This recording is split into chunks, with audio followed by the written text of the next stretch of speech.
Somewhere beneath the sand of the Giza Plateau, there might be a question waiting that could rewrite everything we think we know about human history. Not a small correction, not a footnote in an academic journal, a complete reworking of the timeline that most of us learned in school without ever questioning it. What if the pyramids of Egypt aren't just old? What if they're older than Egypt itself? That's the question we're going to sit with tonight. Not as a claim, not as a conspiracy, but as an investigation. Because here's the thing about the Great Pyramid and the Sphinx and the strange silent stones of Giza. The closer you look, the more the official story starts to feel like just one possible answer among several. Most of us grew up with a simple picture in our heads. Ancient Egypt, pharaohs in golden headdresses, thousands of workers dragging enormous blocks of limestone across the desert, building tombs to honor their god-kings. It's a good story. It's mostly true. And for the vast majority of Egypt's monuments, that story holds up under intense scientific scrutiny. Inscriptions, papyri, tools, quarry marks, worker villages. The evidence for pharaonic construction is genuinely overwhelming for most of what we see in the Nile Valley. But then there's Giza, and Giza is strange. The Great Pyramid is built with a precision that still puzzles engineers today. The Sphinx shows weathering patterns that some researchers argue don't quite match the climate history of the last 4,500 years. There are astronomical alignments so exact they seem almost impossible to be accidental. And there's a nagging absence of some of the very evidence that we'd expect to find if construction happened exactly when and how the traditional timeline says it did. None of this proves an older date. I want to be honest with you about that right from the start. Most Egyptologists, using multiple independent lines of evidence, place the construction of the Great Pyramid around 4,500 years ago, during the reign of a pharaoh named Khufu. That's not a fringe opinion. That's the conclusion of decades of careful cross-checked research. But the mysteries are real too. The gaps are real. The questions that some serious researchers have raised are real. And tonight we're going to walk through all of it slowly, calmly, layer by layer, the way you'd brush sand away from something buried, careful not to miss what might be hiding just beneath the surface. Before we go further, if you're listening to this to fall asleep, that's exactly why I make these. So tell me, where are you right now, and what time is it there? I love reading the comments in the morning and realizing this show was playing in Tokyo at sunrise and Toronto at midnight, all at the same time. It's a strange, wonderful thing to think about. And if you enjoy these long, slow walks through history, the best way to support the show is by following on Spotify. There's a link in the description below. If you leave a 5-star review while you're there, it genuinely helps more than you'd think. And it helps other people find their way to these stories too. So let's begin where all good investigations begin. Not with an answer, but with the pyramids themselves. What they are, what they were built to do, and why, out of all the monuments left behind by ancient civilizations, these particular structures on this particular plateau in Egypt have become the center of one of history's most persistent and fascinating debates. A debate about time itself, about how old is old, and about whether the story written in stone at Giza might stretch back further into the past than anyone previously imagined. So let's start with something simple. When people say the pyramids of Egypt, what exactly are they talking about? Because the truth is, there isn't just one pyramid, and there isn't just one place. Egypt is dotted with dozens of these structures, spread across more than 1,000 years of construction, scattered along the edge of the Nile Valley like stepping stones through time. There's Saqqara, home to the Step Pyramid of Djoser, widely considered the oldest of the great stone pyramids, a kind of staircase reaching toward the sky, built centuries before Giza even existed. There's Dashur, where you'll find the bent pyramid and the red pyramid, early experiments in getting the shape right, monuments to trial and error as much as to any pharaoh.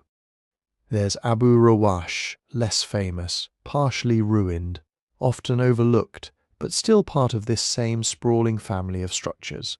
And then, of course, there's Giza, the most famous plateau on Earth, home to the Great Pyramid, the Pyramid of Khafre, the smaller Pyramid of Menkaure, and standing quietly nearby, watching over all of it, the Great Sphinx. It's worth pausing here to separate a few things that often get blended together in popular imagination. A pyramid is not the same thing as a temple. It's not the same thing as a causeway, those long stone pathways that once connected valley temples to the pyramids themselves. And it's certainly not the same thing as the worker villages and older settlements that archaeologists have found nearby, evidence of the very human, very organised labour forces that lived, ate, and were buried in the shadow of these monuments. Each of these elements has its own story, its own materials, sometimes even its own timeline. This matters because when people raise questions about extreme antiquity, they're rarely talking about, say, the bent pyramid at Dashur. The conversation almost always circles back to Giza. And more specifically, it often isn't just about one structure at Giza. It's about the plateau itself, the bedrock, the enclosure walls, the Sphinx and the stone it was carved from. Because here's a distinction worth sitting with quietly for a moment. The age of a monument and the age of the land it sits on are not automatically the same thing. A structure could theoretically be built on ground that had been shaped, walked on, or even built upon long before that structure existed. Proving something about the landscape doesn't automatically prove something about the building standing on it today. And proving the age of one block of stone doesn't tell you the age of the entire complex around it. So, as we move forward tonight, we're going to hold on to a simple, reasonable standard. Any claim about age, whether it points to 4,500 years or something far older, needs to explain the same evidence. The tools, the alignments, the erosion, the missing pieces.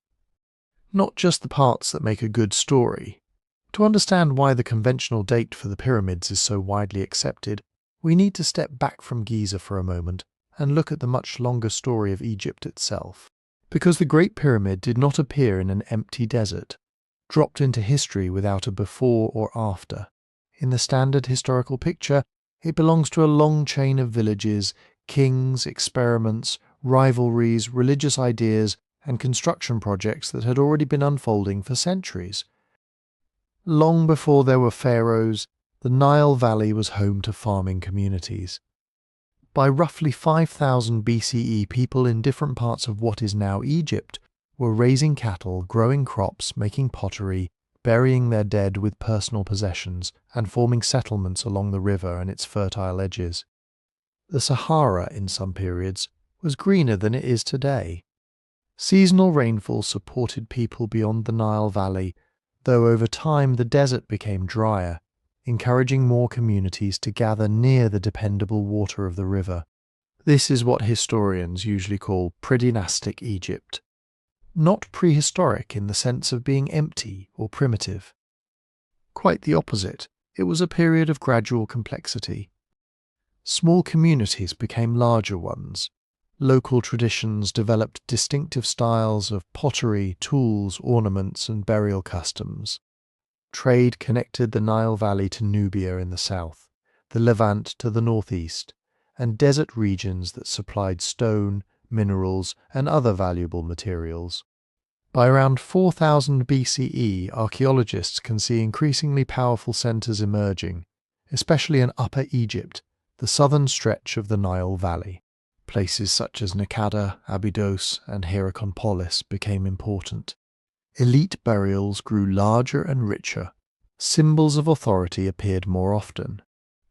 Goods moved over longer distances, and in the late predynastic period, something new began to take shape: a kingdom.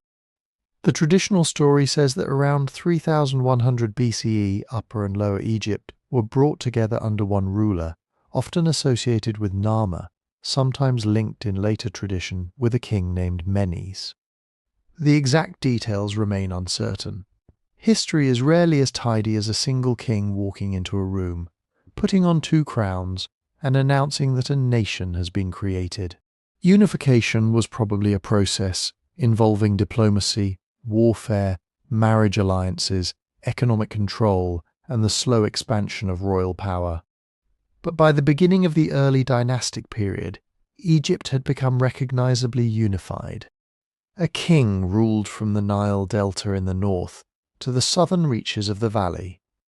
Officials collected goods, scribes developed and used writing. Royal estates managed land, labour and food supplies. The basic machinery of the Egyptian state was beginning to turn. And this is one of the important things to remember when we arrive at the pyramids. Egypt had already been a centralized kingdom for centuries. It had administrators. It had a tax system, though probably nobody called it that at the time. It had religious institutions, royal workshops, trade routes, and the ability to organize thousands of people around projects directed by the crown. The pyramids were extraordinary, but they were not the first evidence of organization in Egypt. They were the result of organization reaching a new level. The first two dynasties, usually dated from around 3100 to 2686 BCE, laid much of this foundation. Royal tombs at Abydos grew increasingly elaborate. Kings were buried with signs of wealth and authority. Their names appear on ceilings, labels, vessels, and other objects that help archaeologists trace the changing structure of the early state. We do not have a perfect record, far from it, but we have enough fragments to see a world becoming more bureaucratic, more stratified, and more capable of gathering resources on a large scale. Then came the Old Kingdom, often called the Age of the Pyramids. Conventionally, the Old Kingdom begins around 2686 BCE with the Third Dynasty. This is the period when Egyptian royal tomb architecture changed dramatically. Before the great smooth-sided pyramids, there were mastabas, low rectangular tomb structures made from mud brick or stone. Then at Saqqara, under the King Djoser, royal builders created something that looked like several mastabas stacked one on top of another. The result was the step pyramid. It is usually associated with Djoser and his famous official Imhotep. Whether Imhotep personally designed every part of it is impossible to prove with modern certainty. But the monument itself is very real evidence of a major leap in ambition. Stone was being used on a scale never seen before in Egypt. The pyramid was surrounded by a vast ceremonial complex of courtyards, shrines, walls, and symbolic buildings. It was not simply a tomb. It was a whole landscape built around kingship and the afterlife. After Djoser, pyramid building continued to evolve. Some projects were incomplete. Some changed shape during construction. Some taught Egyptian builders expensive lessons about weight, angles, foundations, and stone. At Dahshur, the bent pyramid seems to preserve one of those lessons in solid form. Its lower section rises at a steep angle, then shifts to a gentler slope higher up, giving it its strange bent profile. Nearby, the Red Pyramid achieved the smooth-sided shape more successfully. By the time Egypt reached the Fourth Dynasty, pyramid building was no longer an experiment in its earliest stage. It was a royal tradition with accumulated knowledge behind it.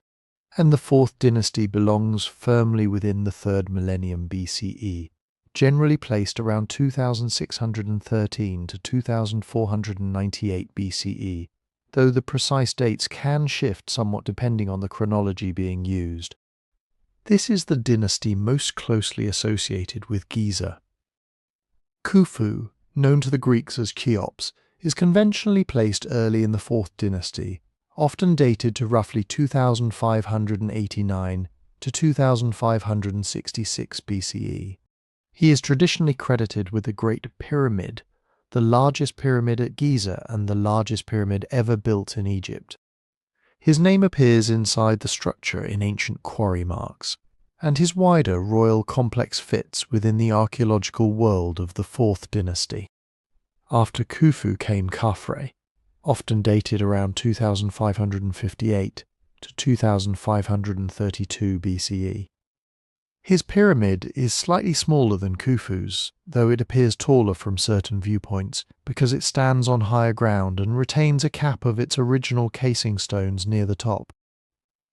Khafre is also traditionally associated with the Great Sphinx and the temples beside it. That association is strong in conventional Egyptology, though, as we will see later, the Sphinx has become one of the central points of debate for people who argue that Giza may preserve something older. Then came Menkaure, usually dated around 2532 to 2503 BCE. His pyramid is much smaller than the other two, but smaller is a relative word here. It is still an enormous monument, built with granite and limestone, surrounded by its own temples, causeway, subsidiary pyramids, and traces of the royal system that supported it. Together, Khufu, Khafre, and Menkaure form the familiar sequence of Giza's three great pyramids, father, son, and successor, in the traditional reconstruction. But now comes an important, quiet correction to the way dates are often imagined.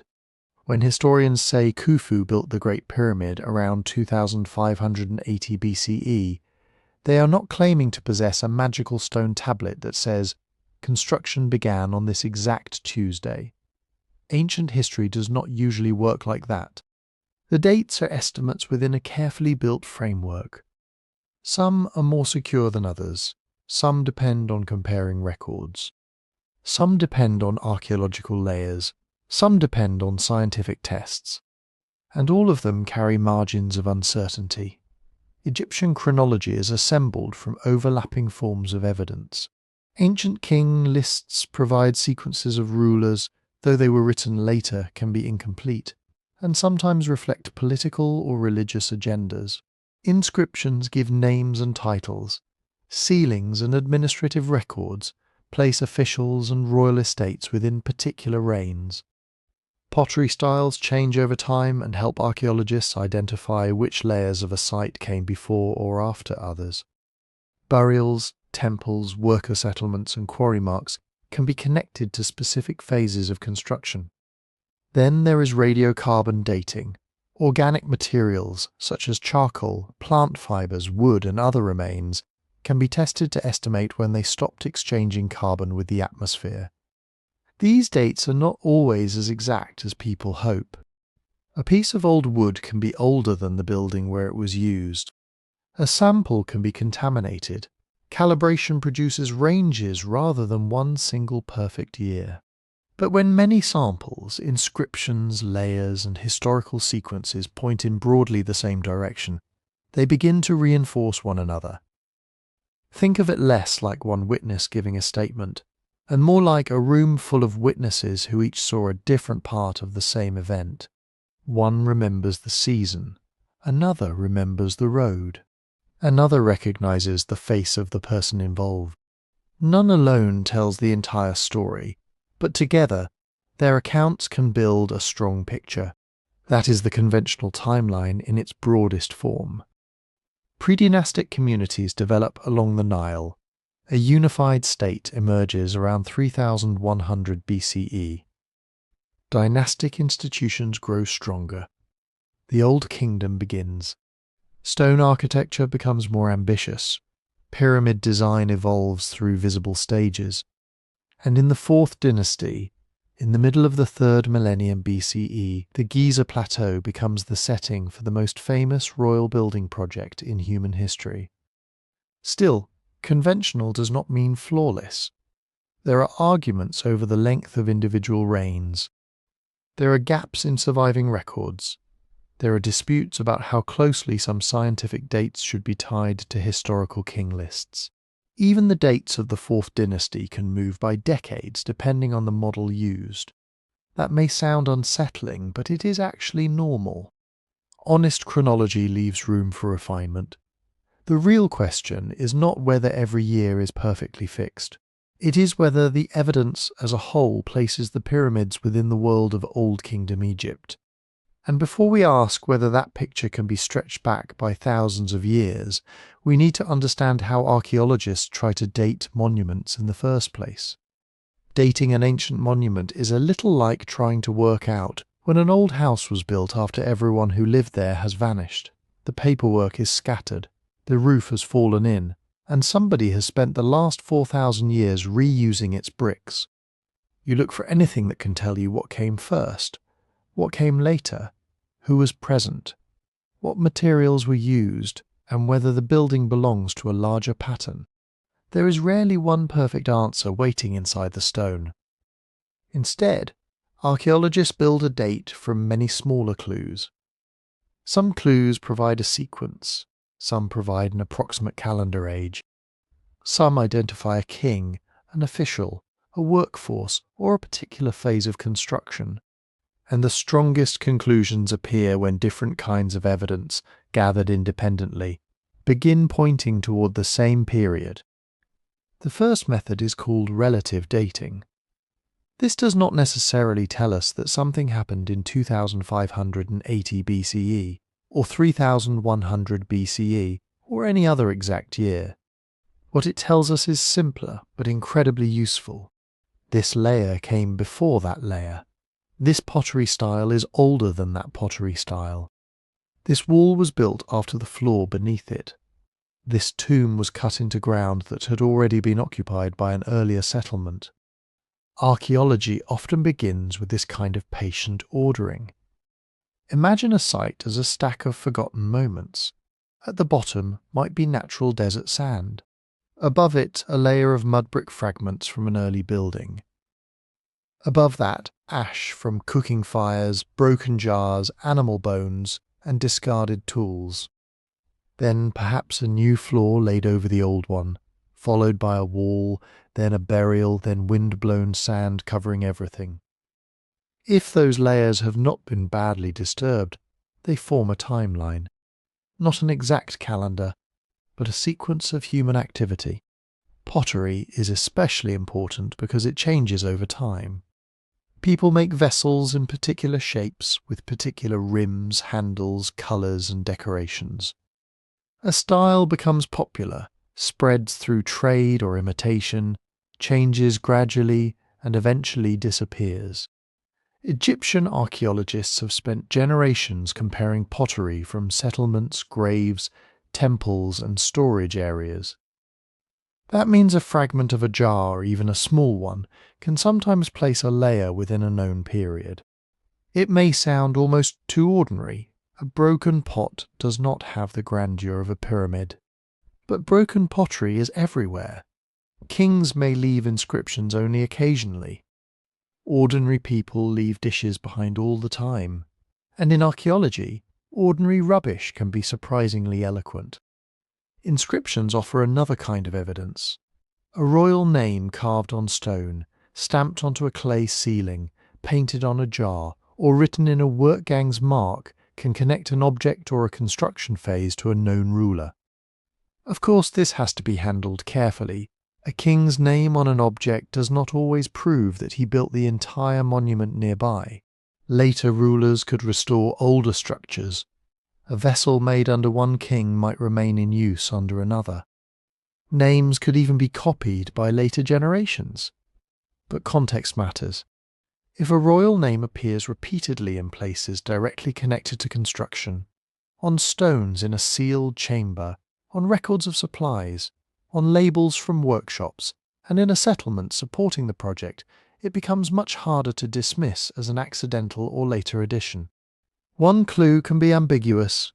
A whole network of clues is more persuasive. Architecture also has its own sequences. Builders learn. They experiment, they repeat successful ideas and abandon unsuccessful ones. In Egypt, mastabas came before step pyramids. Step pyramids came before the fully developed smooth-sided pyramids. At places such as Meidum and Dashur, the surviving monuments preserve stages of that learning process, almost like pages in a stone textbook. The sequence is not always perfectly neat. Real builders make mistakes. Kings change plans, foundations shift, political events interrupt work. But when a monument shares materials, techniques, proportions, religious layouts and construction traditions with structures securely associated with a particular period, that resemblance matters. It does not prove everything by itself, but it places the monument within a cultural and technological family. Then there is radiocarbon dating, the scientific method most people have heard of. Radiocarbon dating measures the remains of a radioactive form of carbon, carbon-14, in material that was once alive. Plants absorb carbon from the atmosphere while they grow. Animals absorb it by eating plants or by eating animals that ate plants. When a plant or animal dies, it stops taking in fresh carbon. From that moment, the carbon-14 in its remains begins to decay at a known rate. Measure how much remains, compare it to the expected amount, and scientists can estimate how long ago that organism died. But here is the important limitation. Radiocarbon dating cannot date the stone of the Great Pyramid simply because limestone was never alive in the way a tree, reed, seed, or piece of charcoal was alive.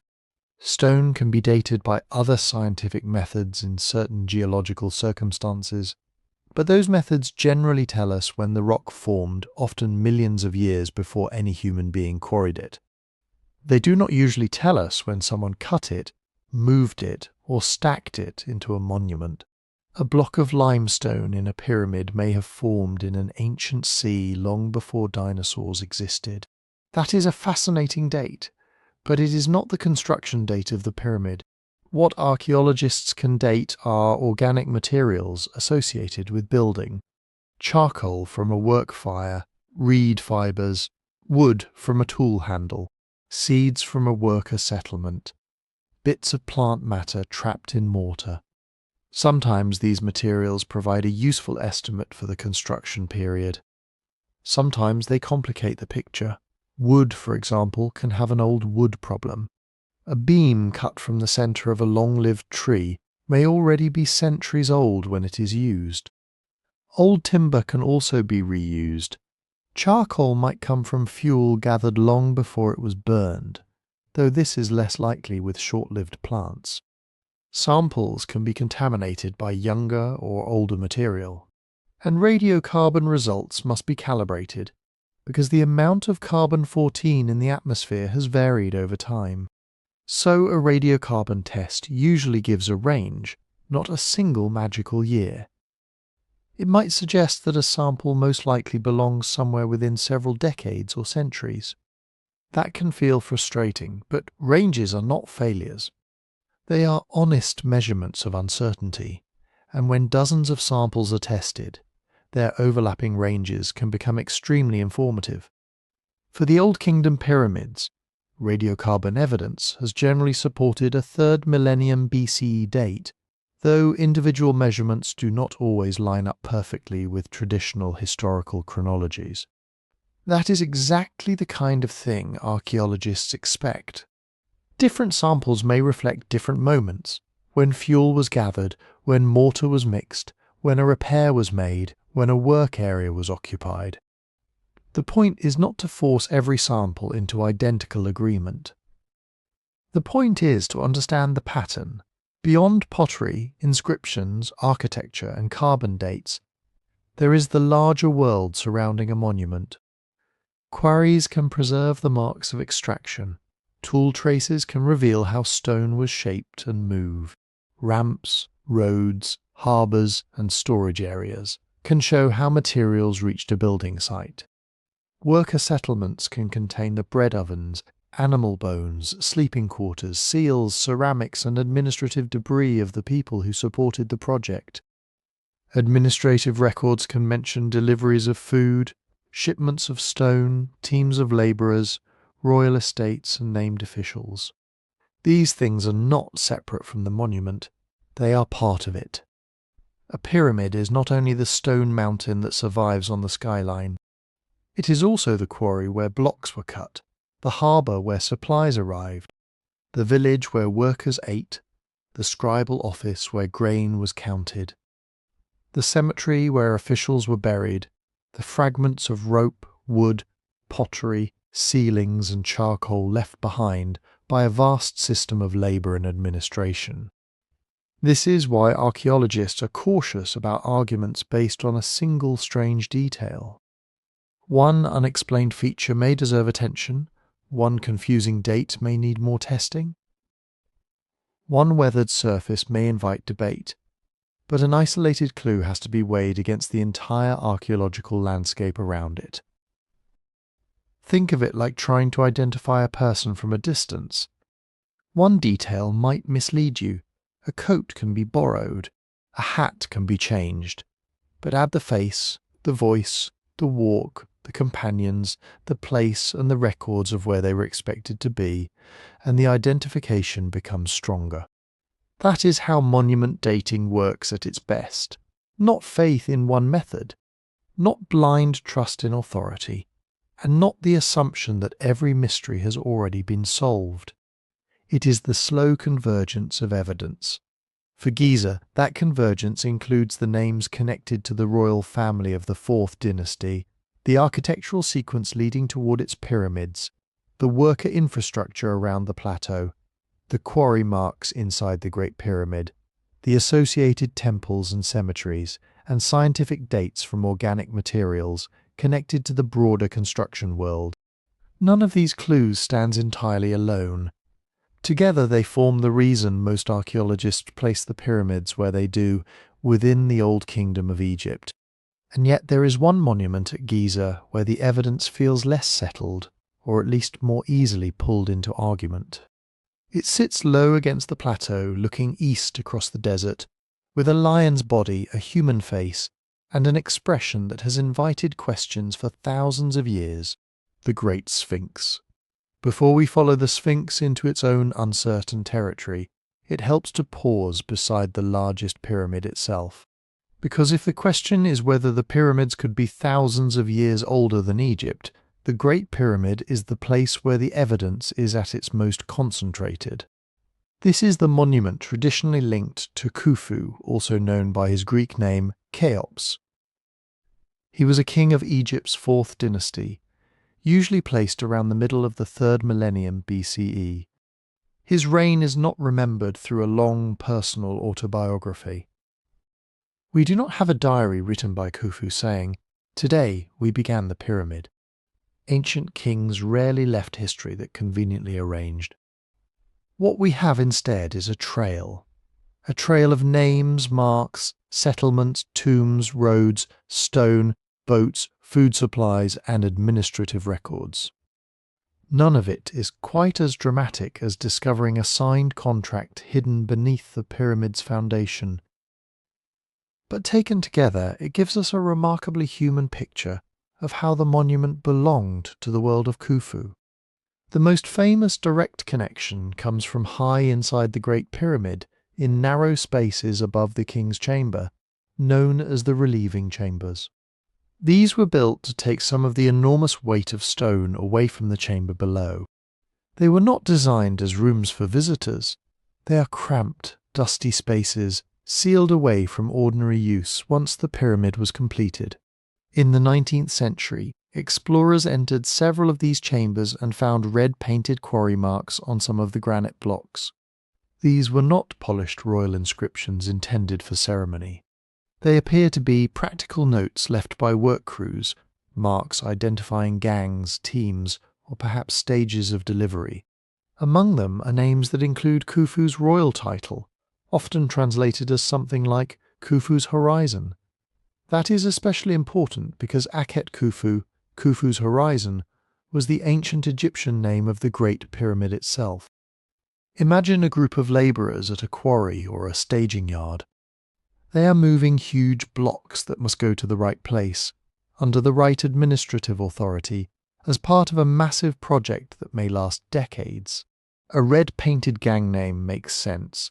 It is the ancient equivalent of labelling a shipment before it disappears into a construction site too large for any one person to understand. Some people have questioned these marks, partly because the explorer Howard Vyse, who recorded several of them in 1837, used methods that would not meet modern archaeological standards. His work involved blasting passages through stone, and he was eager to make discoveries. That history means skepticism is understandable. Archaeology should never ask us to trust a claim simply because it is old or famous. But the quarry marks are not the only evidence connecting Khufu to the pyramid. And their location matters. They were found on blocks within spaces that became inaccessible when the pyramid was finished. To argue that they were added later would require a convincing explanation for how later people reached those sealed construction spaces, painted work marks in a style consistent with Old Kingdom practice, and did so without leaving clearer evidence of intrusion. More importantly, Khufu's name appears within a much wider archaeological landscape. Around the Great Pyramid are cemeteries for officials, priests, administrators, and members of the royal household. These are not random burials placed beside an anonymous ancient mountain. Their inscriptions, titles, and locations connect them to the royal pyramid complex and to the administration that served Khufu and his successors. A pyramid was not simply built, finished, and abandoned. It was meant to function as the centre of a royal cult. Offerings had to be brought, priests had to serve. Storehouses had to be supplied. Rituals had to continue long after the king's death. The tombs around Giza preserve traces of the people whose careers and identities were tied to that system. Then there is the settlement to the south and southeast of the pyramids, often called Height El Ghurab, or the Wall of the Crow. Excavations there have revealed a substantial planned community associated with pyramid building and administration. There were galleries that may have housed labour crews, bakeries, storage areas, workshops, animal bones from large-scale meals, and the remains of a complex organisation capable of feeding and managing many people. This is one of the details that quietly changes the way we imagine the Great Pyramid. It was not raised by isolated slaves under whips, as older stories often suggested. The evidence points more toward a huge state project supported by rotating labour, skilled specialists, administrators, craft workers, haulers, boatmen, bakers, brewers and farmers whose food helped sustain the workforce. It was still hard work, extremely hard work, but it was organised work, embedded in the economic and religious machinery of Old Kingdom Egypt. The landscape also preserves evidence of water transport. Today Giza feels dry, perched above a broad desert edge.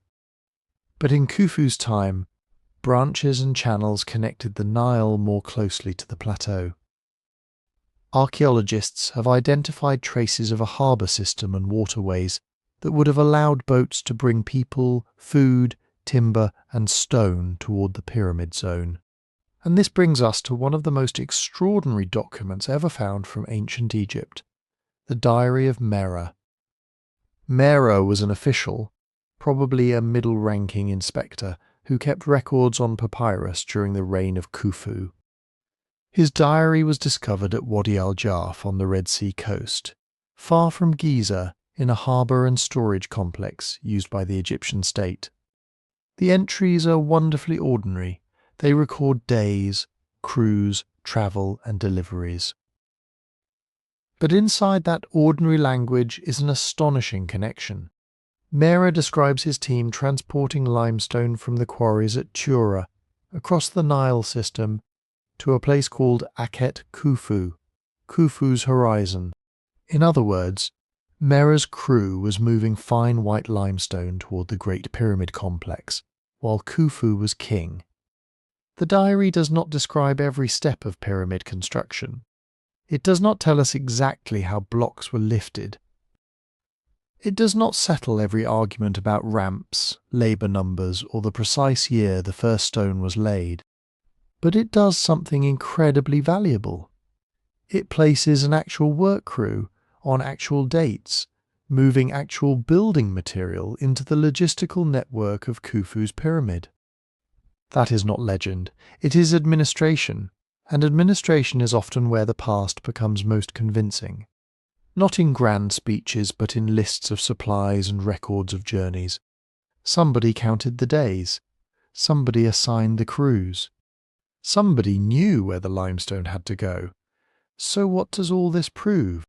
It strongly supports the conclusion that the Great Pyramid was built for Khufu, within the Fourth Dynasty, as part of a larger royal complex created and maintained by Old Kingdom Egyptians.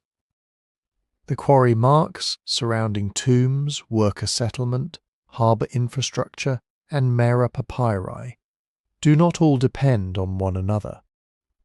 They are different kinds of evidence found in different places, yet they converge on the same basic historical picture. What does it suggest?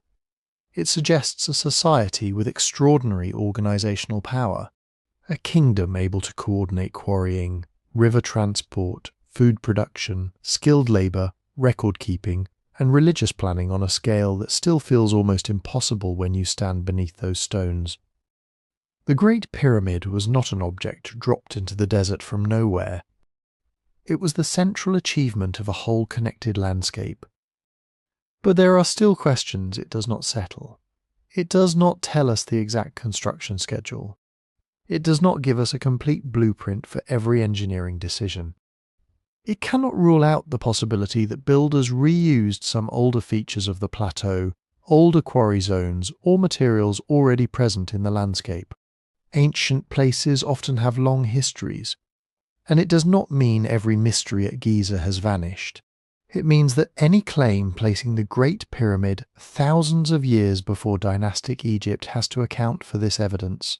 It has to explain why Khufu's name appears in sealed construction spaces, why his officials were buried around the complex, why his workers were delivering limestone to Akhet Khufu, and why the entire surrounding system fits so closely within the world of the Fourth Dynasty. That is a very high bar. Still, just beside Khufu's pyramid, lower to the ground and far less easily tied to a single king by written evidence, another monument waits in the sand. The great Sphinx has watched the sunrise for so long that it seems almost designed to make certainty feel fragile. Before we follow the Sphinx into its own uncertain territory, there is one more piece of the pyramid's story worth tracing. Because the Great Pyramid can seem so complete, so huge, so suddenly perfect, that it invites a very natural question. Where did an idea like this come from? If you encountered the Great Pyramid with no context at all, you might imagine it appearing almost fully formed, a mountain of limestone, more than 2 million blocks, passages, chambers, alignments, a carefully planned complex spreading across the plateau. It can feel less like the first chapter of a story than the final page of a book whose earlier pages have gone missing. But in Egypt, many of those earlier pages are still there. Not always in perfect condition, not always with every name and date settled, but visible enough that we can watch royal tomb architecture changing, experiment by experiment, over generations. The earliest royal tombs of dynastic Egypt were not pyramids. They were mastabas. A mastaba was a low rectangular structure with sloping sides and a flat top, built over an underground burial chamber. The word comes from Arabic, meaning bench, because that is roughly what these structures resemble, large stone or mud brick benches rising from the desert. They were simple compared with Giza, but simple does not mean unimportant. Mastabas established the basic vocabulary that later pyramid builders would expand. There was an underground burial place. There was a structure above ground marking and protecting it.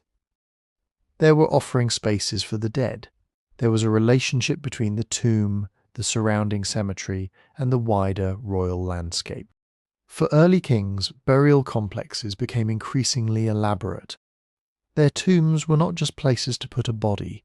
They were machines for eternity. Places where offerings could continue, where royal identity could be maintained, where the king could remain powerful beyond death.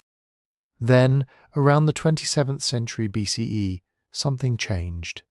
At Saqqara, a royal official named Imhotep, traditionally associated with King Djoser, appears to have taken the familiar mastaba form and asked a very dangerous, very Egyptian engineering sort of question. What if we made it bigger, and then bigger again? The result was the step pyramid of Djoser. Rather than a single low mastaba, the monument rose in 6 stacked layers, each one smaller than the layer beneath it. It looks like a giant stone staircase climbing toward the sky. At roughly 60 meters high, it was unlike anything Egypt had built before on that scale. This was not yet the smooth-sided pyramid of later imagination. But it was a decisive leap. Djoser's complex was also one of the first monumental building projects made extensively from cut stone. It required quarrying, transporting, shaping, planning and organizing labour in ways that earlier mud-brick tombs had not. And it did not stand alone. Around it were temples, courtyards, walls, shrines, and ceremonial spaces. The pyramid was becoming the centre of an entire sacred landscape. Think of the step pyramid as a prototype, not a rough draft exactly.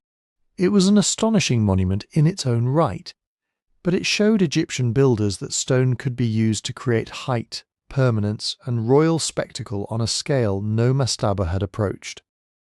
After Djoser, the experiment continued at Meidum, south of modern Cairo, stands a pyramid that now looks strangely incomplete.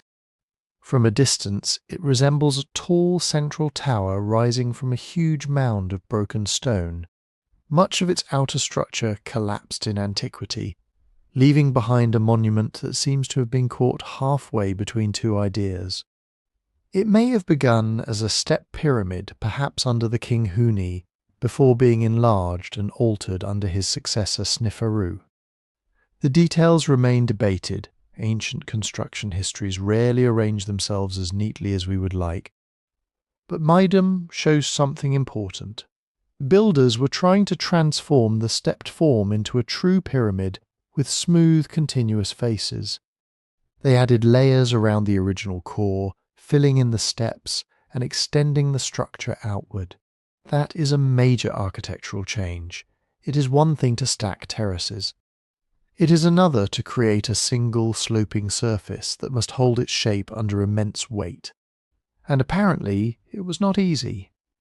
Then came Sneferu, the king whose reign may be the clearest proof that pyramid building was a process of learning.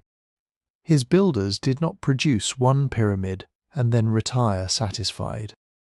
They built, revised, adapted, and built again. At Dashur, Sneferu's first major pyramid begins at a steep angle around 54 degrees. But partway up, the angle suddenly changes to a gentler slope, closer to 43 degrees. The result is the famous bent pyramid, with its unmistakable change in profile. Why did they alter the design? The most likely answer is structural concern. The original angle was ambitious, perhaps too ambitious. Cracks and instability inside the monument may have warned the builders that continuing upward at the same steepness was risky, so they adjusted. Imagine the decision: thousands of workers, vast quantities of stone, a king's tomb rising toward completion. And somewhere in that immense operation, engineers recognizing that the original plan could fail. They did not abandon the project, they changed course. That bend, so visually strange to us, may be one of the most honest pieces of evidence ancient Egypt ever left behind. It is architecture admitting that people were still figuring things out. Sneferu's next pyramid, also at Dashur, is known as the Red Pyramid, because of the reddish limestone exposed on its surface today. It rises at the safer, lower angle used in the upper portion of the bent pyramid. And this time the builders succeeded in creating what is generally considered Egypt's first completed true, smooth-sided pyramid. Not magic, not a lost blueprint from some vanished super-civilization. A sequence of increasingly ambitious projects with failures, corrections, and lessons carried forward. By the time Khufu began his pyramid at Giza, Egyptian builders had inherited generations of experience. They knew how to organize stone extraction. They knew how to build massive internal cores. They had tested steep angles and learned their limits. They had moved from mud brick mastabas to stone mastabas, from stepped monuments to smooth-sided pyramids, from uncertainty to a more confident command of scale. That does not make the Great Pyramid ordinary. Nothing about it is ordinary. Khufu's monument was larger, more precise, and more demanding than anything before it. But it fits into a visible tradition: Djoser's steps, Meidum's transformation, the bent pyramid's correction, the red pyramid's success. Then Giza. It is less like a miracle appearing from nowhere, and more like the moment when a long-running tradition reaches its most audacious achievement. Of course, this raises another question. Could Egyptian builders have inherited some knowledge from an earlier forgotten civilization? It is possible in the broadest sense that all cultures inherit things. Egyptians built in a landscape already occupied for thousands of years. They used older routes, older quarries, older sacred places, and older practical knowledge about stone, water, seasons, and the desert. No civilization begins with an empty mind, but technological sophistication does not automatically require a lost civilization behind it. Human beings learn by doing. A generation builds a mastaba. The next generation makes it taller. Someone notices a wall shifting.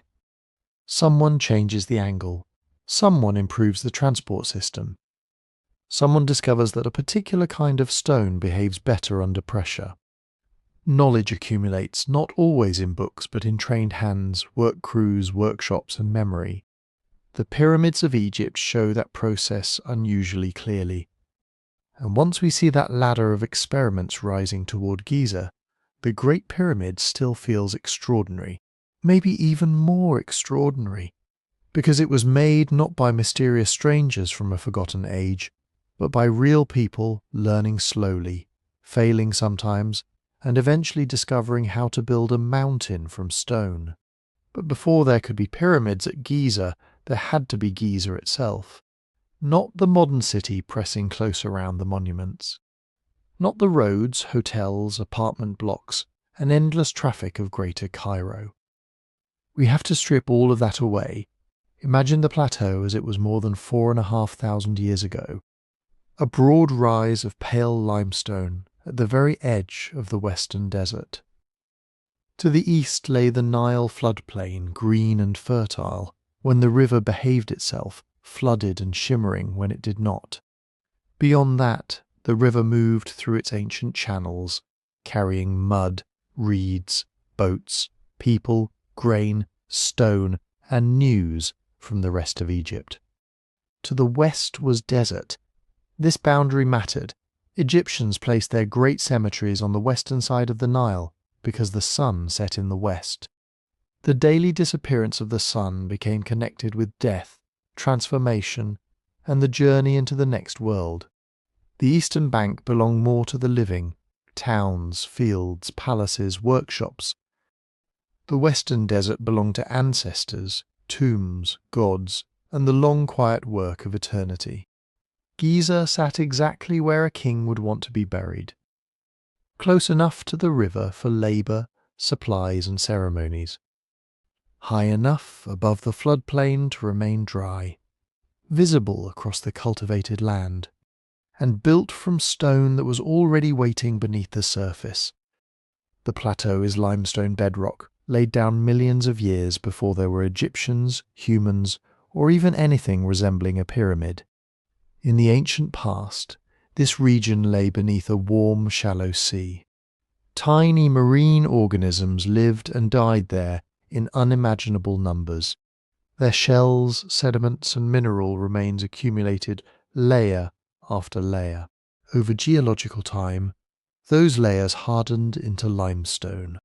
That is the first thing to understand about Giza. The stone is truly ancient. not ancient in the human sense of thousands of years, ancient in the geological sense, tens of millions of years old. And that can create a strange illusion. When people stand before the Great Pyramid, they see weathered limestone, worn surfaces, fossil-rich rock, deep cuts in the bedrock, and a landscape that feels almost outside time. It is easy to sense enormous age there. In one sense, that feeling is correct. The ground beneath the pyramid is vastly older than Egypt.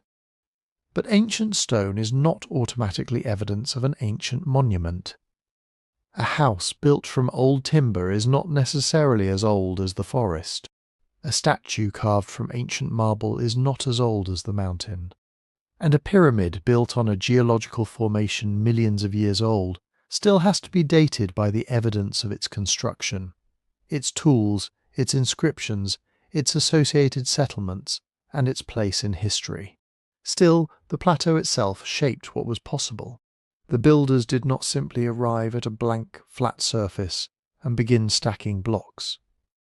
Giza was uneven. It had ridges, slopes, dips, fractures in the rock, and changes in the quality of the limestone. Some layers were strong and useful, others were softer, more fragile, more likely to weather away. The ancient builders had to understand all of this. They cut into the plateau, they levelled areas, they removed stone where they needed space. They left stone in place where it could serve as a foundation. The pyramids were not dropped onto the landscape like objects on a table. They were engineered into it. The Great Pyramid sits on a carefully prepared bedrock platform. Its builders levelled the ground with astonishing care, creating a base that is remarkably close to level across a huge area. But they did not necessarily cut every part down to the same depth. In places, natural bedrock was left high beneath the pyramid, becoming part of the massive foundation hidden below the visible structure. This was practical. Why quarry away perfectly good stone, only to replace it with more stone? Around the pyramid, quarrying became part of the design. Much of the local limestone used for the core blocks came directly from Giza itself. You can still trace ancient quarry areas around the complex, places where workers cut blocks from the bedrock and turned the plateau into building material. It is a wonderfully direct process when you think about it. The landscape became the monument. Workers separated blocks along natural bedding planes in the limestone. They used copper tools, stone pounders, wooden levers, and immense amounts of organised labour. The finest white casing limestone used to give the Great Pyramid its original brilliant outer skin came from Tura across the Nile. Granite for the inner chambers came from Aswan, hundreds of kilometres to the south. But the great bulk of the pyramid was local. Giza built Giza. The plateau also contains a natural rise that helped define the placement of the monuments. Khufu's pyramid occupies the highest ground. Khafre's pyramid appears even taller from many angles because it stands on slightly higher terrain and retains some casing stones near its summit. Menkaura's smaller pyramid occupies ground farther southwest. This arrangement was not random. The pyramids, temples, causeways, cemeteries, and satellite structures formed a planned royal landscape. Each monument had its own complex, but all were arranged across the same limestone ridge, creating a sequence of artificial mountains above the Nile Valley. And below them, nearer the floodplain, were the places that made the whole operation possible. Ancient Giza was not isolated in empty desert. During the Old Kingdom, branches and channels of the Nile reached much closer to the plateau than they do today. The river's course has shifted over thousands of years, leaving the pyramids farther from the water than they once were. In Khufu's time, boats could likely approach through a network of basins, canals, and harbour installations near the pyramid complexes. This was essential. Stone from Tura had to cross the river. Granite from Aswan had to arrive by boat. Food had to reach workers. Wood, Copper, ropes, pottery, textiles, livestock and people all had to move through this landscape. The pyramid was never just a pile of blocks. It was the centre of a supply network stretching across Egypt.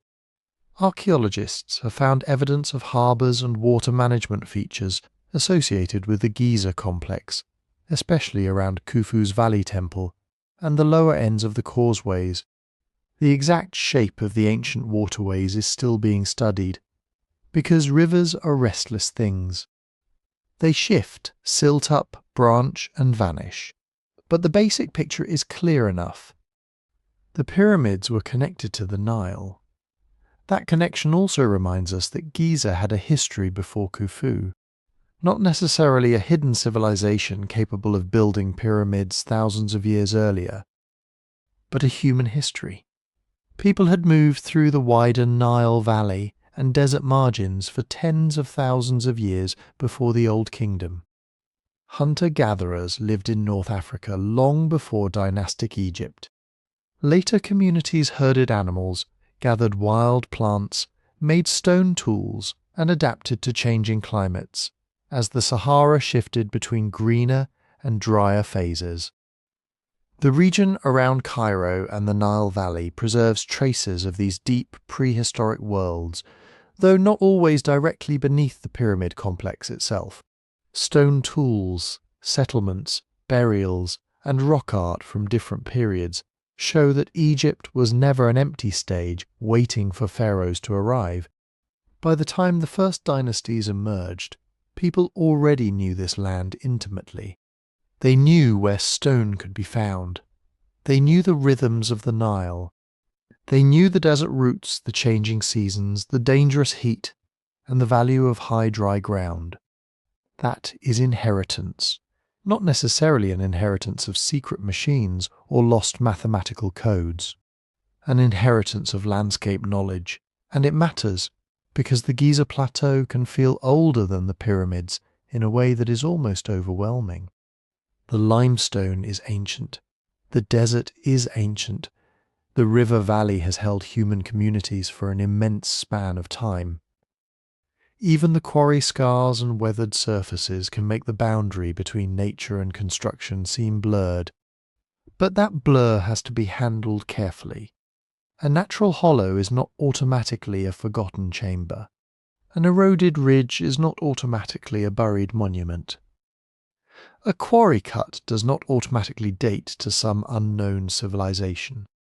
And the fact that humans lived in Egypt long before Khufu does not mean that Khufu's pyramid was built long before Khufu. The landscape gives us possibilities. The monument requires evidence. And at Giza, nowhere is that distinction more important than beside the enormous figure carved directly from the bedrock. A figure whose body seems to grow out of the plateau itself. The Great Sphinx. The Great Sphinx is where the question becomes more complicated. The pyramids are enormous, but they are still, in a sense, understandable. They are built structures, millions of blocks arranged into geometric forms. We can trace quarries, temples, boat pits, worker settlements, causeways, and the long evolution of pyramid building that came before them. The Sphinx feels different. It is not assembled from blocks in the same way. It is carved from the living limestone of the plateau itself. Its body emerges from the bedrock, a reclining lion with a human head, facing east toward the rising sun and the Nile Valley. It is about 73 meters long. Its head rises nearly 20 meters above the floor of the enclosure. Even after thousands of years of erosion, repairs, missing stone, and the occasional inconvenient layer of desert sand, it has an extraordinary presence. And because it seems to grow out of the ancient ground, the Sphinx has become the monument most often placed at the centre of theories about a far older Giza. Maybe some people suggest it was built before the pharaohs. Maybe it belongs to a lost civilization that existed before dynastic Egypt. Maybe the Egyptians inherited it, repaired it, gave it a new name, and placed their pyramids beside something already unimaginably old. It is a dramatic possibility, and the Sphinx does leave room for questions. The conventional view is that the Sphinx was created during the reign of Khafre, the Fourth Dynasty king usually dated to around 2520 to 2490 BCE. Khafre was the builder of the second Great Pyramid at Giza, the one that appears taller than Khufu's from many viewpoints because it stands on higher ground and still holds a cap of casing stones near its top. The association between Khafre and the Sphinx is not based on one neat inscription saying, "Khafre built this." Archaeology is rarely that considerate. Instead, it comes from context. The Sphinx sits within the landscape of Khafre's pyramid complex. A long causeway runs down from Khafre's mortuary temple near his pyramid toward the valley temple below. Beside that causeway is the Sphinx enclosure, the great trench cut into the limestone around the statue. Nearby stands the Sphinx temple built from massive blocks quarried as workers carved the enclosure, and immediately beside it is Khafre's valley temple, constructed with enormous limestone blocks and lined in places with granite. These buildings are not scattered randomly across the desert. They fit together, the causeway, temples, enclosure, quarries, and pyramid complex form a connected architectural landscape. The stone removed while carving the Sphinx appears to have been used in the temple built in front of it. The temple's blocks are huge, irregular, and geologically similar to the layers exposed in the enclosure. It is as if the process can still be read in the ground. Cut the trench, shape the remaining rock into a lion. Take the removed blocks, build a temple that does not give us a signed construction diary. But it gives archaeologists a sequence of work that makes sense within Khafre's building program. There are other clues. Fragments of statues of Khafre were found in his valley temple. The Sphinx itself wears the royal Nemes headcloth, the striped cloth associated with Egyptian kings. Its face has often been compared with surviving images of Khafre, although facial resemblance is subjective enough that it should not carry the entire argument by itself. One person sees a match. Another sees a broad, idealized royal face that could belong to more than one king. So the strongest case is not that the face proves Khafre. It is that the entire setting points toward Khafre's reign. But there is a gap, and it matters. No definitive contemporary inscription has been found naming the Sphinx's builder. No Fourth Dynasty text says, in perfectly preserved hieroglyphs, Khafre commanded the carving of the great lion statue. The ancient Egyptians left inscriptions all over the place, but not always where modern historians would most like them. The famous dream stela between the Sphinx's paws was erected much later by Thutmose IV in the New Kingdom, more than 1,000 years after Khafre. It tells how the young prince slept in the Sphinx's shadow and dreamed that the god would grant him kingship if he cleared away the sand burying the statue. The text calls the Sphinx Horumakhet, Horus in the horizon. It shows that the monument was already ancient, sacred, and partly buried in Thutmose's time. But it does not settle who originally made it, and that uncertainty is real. We should not pretend otherwise. Exact questions remain about the sequence of construction, the intended religious meaning, the original appearance, repairs made in antiquity, and whether different parts of the complex were modified over time.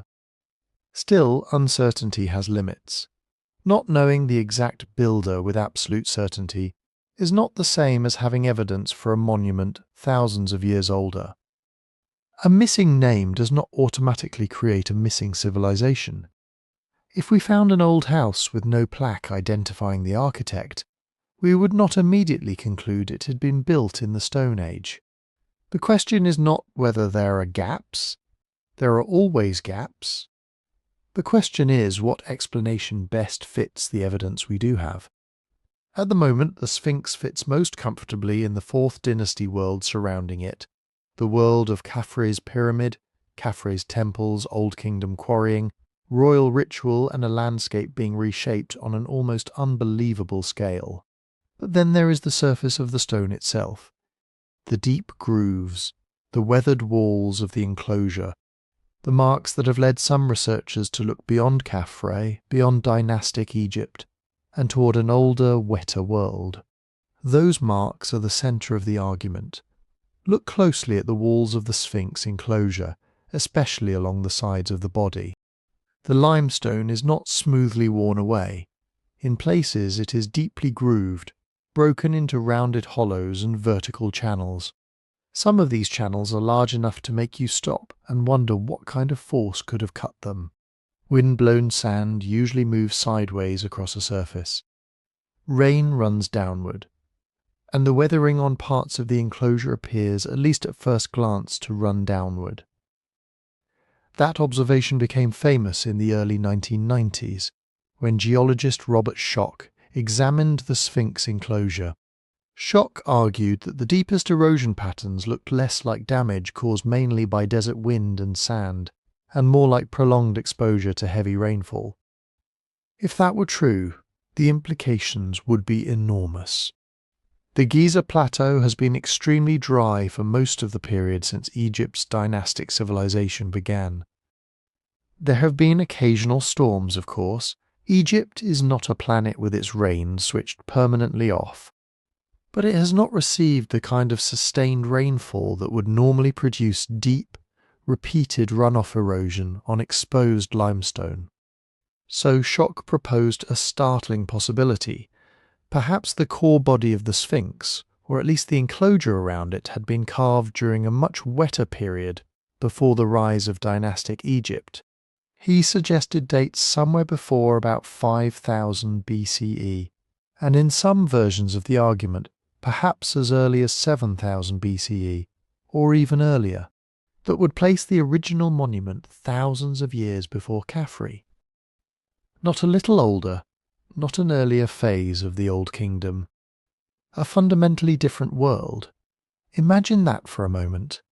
Long before the first pharaohs, before hieroglyphic writing, before Egypt became a unified kingdom, before the pyramids, before the royal tombs, before the familiar civilization of the Nile Valley had taken shape.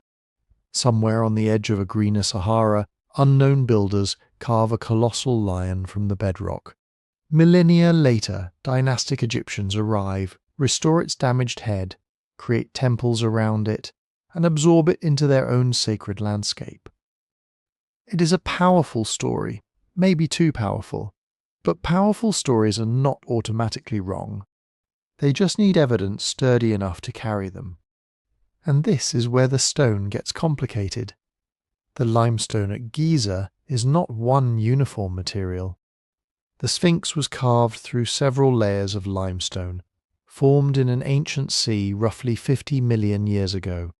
Some layers are hard and dense. Others are softer, more fractured, and filled with clay-rich material, fossils, and tiny voids. When exposed to the elements, these layers decay at different speeds. This is called differential weathering. It means the stone can develop ridges, recesses, ledges, and deep-looking grooves simply because one band of rock resists decay, while the next one crumbles more easily. The Sphinx's body is particularly vulnerable because much of it was carved from poorer quality limestone than the hard stone used for its head. Salt is another problem, a very Egyptian problem in the geological sense. Groundwater can rise through porous limestone from below. Moisture carries dissolved salts into the stone. Then the water evaporates in the dry heat, leaving salt crystals behind. Those crystals expand inside tiny cracks and pores. Over countless cycles they can push grains of stone apart, causing the surface to flake, hollow, and break down. This process is called salt weathering, and it can be surprisingly destructive in arid places. Then there is wind. Sandstorms do not just gently polish ancient monuments like a giant desert nail file. Wind can scour exposed surfaces, drive sand into cracks, remove weakened material, and exaggerate damage already created by salt and water. Occasional rainfall, rare but sometimes intense, may also have contributed without requiring a radically earlier construction date. So the question is not, rain or no rain. The Sphinx has certainly encountered rain during its long life. The question is how much of the distinctive erosion requires prolonged wet conditions, and how much can be explained by the interaction of limestone quality, groundwater, salt, wind, ancient repairs, and more than 4,000 years of exposure. There is another wrinkle. North Africa's climate has not followed a simple path from wet to dry. The Sahara has repeatedly changed over time, during some periods driven by shifts in Earth's orbit and the strength of the African monsoon. Regions that are now barren desert held grasslands, lakes, rivers, and grazing animals. The so-called African humid period, beginning roughly 14,500 years ago and lasting until around 5,500 years ago, transformed much of the Sahara into a greener place. But wetter phases occurred at different times, with local variation. Rain did not fall equally everywhere.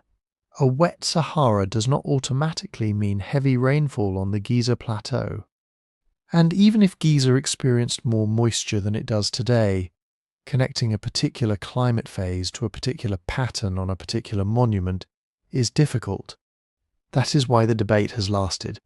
Schock's argument asks a useful question. Are archaeologists too comfortable assigning the Sphinx to Khafre because it sits beside Khafre's complex?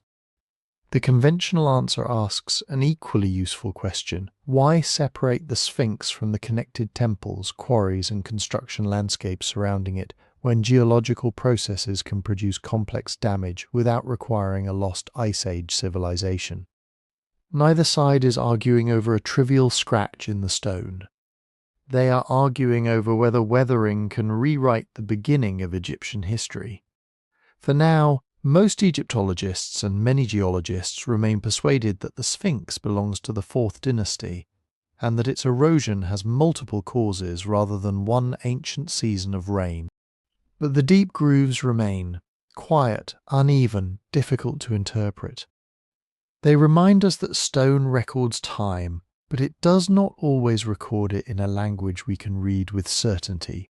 And stone is not the only thing people have tried to read. Above Giza, every night there is another kind of record. The sky turns slowly over the plateau.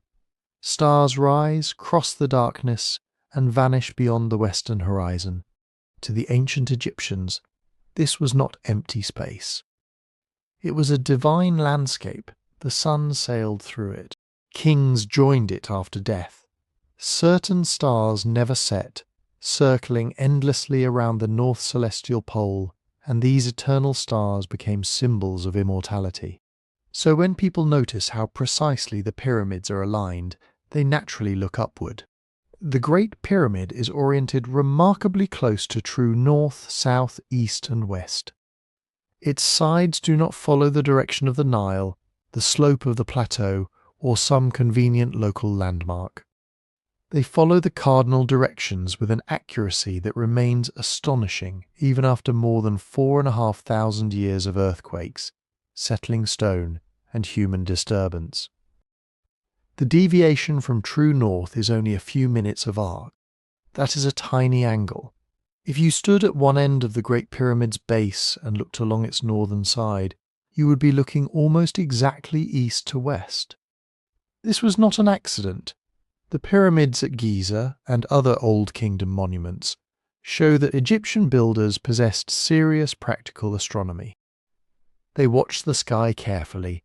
They understood the path of the sun. They tracked stars. They could establish straight lines across vast construction sites with an accuracy that would challenge many later builders. But how did they do it? One possibility involves the sun. By marking the shadow of a vertical stick at different times of day, surveyors can find an east-west line and then derive north and south. This is simple in principle, though achieving pyramid-level precision would require patience, repeated observations, and very careful measurement. Another possibility involves stars near the North Celestial Pole. Today, Polaris is called the North Star because it lies quite close to the point around which the sky appears to turn. But in the age of the pyramids, Polaris was not yet the convenient marker it is now. Earth does not spin in exactly the same direction forever. Its axis slowly wobbles, like a spinning top losing speed. This motion is called precession. Over about 26,000 years, the position of the celestial pole traces a great circle among the stars.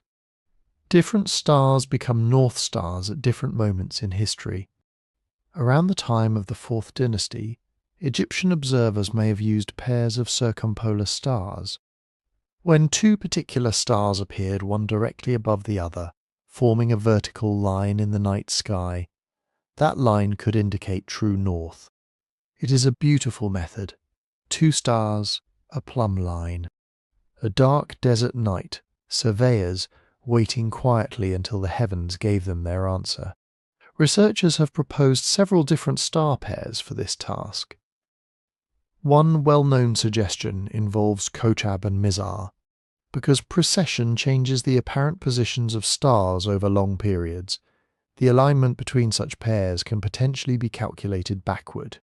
Some scholars have argued that the slight differences in orientation among Old Kingdom pyramids may preserve a kind of astronomical timestamp, reflecting the changing sky across generations. That is an intriguing possibility, but it is not a clock with a single unquestionable reading. We do not have an Egyptian instruction manual saying, use these two stars on this exact date in this exact way. Small errors in surveying, later settling of the monuments, uncertainty about which stars were chosen, and uncertainty about the intended observing technique all make the calculations less exact than they first appear. The sky can help narrow a date. It cannot by itself overturn every archaeological connection on the ground.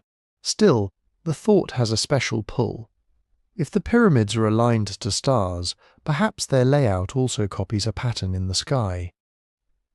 This brings us to one of the most famous alternative ideas about Giza, the Orion correlation theory. In the 1990s, Robert Bauval proposed that the three great pyramids at Giza were arranged to mirror the three stars of Orion's belt. Two pyramids, Khufu and Khafre, are large and closely aligned. The third, Menkaure, is smaller and offset to one side, much as the third belt star appears offset from the other two. And it is true that the resemblance is striking enough to catch the imagination. To the ancient Egyptians, Orion was deeply meaningful. They associated the constellation with Osiris, god of the dead, rebirth, and the afterlife. The Milky Way may have been imagined as a celestial river, the Nile below, the stars above, the dead king rising into the company of Osiris. In that symbolic world, placing royal monuments in conversation with the heavens makes perfect sense. If you enjoy these strange intersections of archaeology, astronomy, and ancient mystery, there is a book from the channel about 12 unexplained mysteries on the website. You can find the link in the description, but a resemblance is not the same as proof. Almost any group of 3 points can be compared with some group of 3 stars, especially when the match allows changes in scale, rotation, and perspective. The Giza pyramids do not precisely duplicate Orion's belt. Their angles, proportions, and relative distances differ. Menkaure's position is not an exact stellar copy, and the pyramids also had powerful earthly reasons for being where they were: bedrock quality, quarry locations, existing tombs, processional routes, temples, causeways, and the limited space available on the plateau. The theory becomes more dramatic when it invokes precession, because the sky changes slowly over millennia.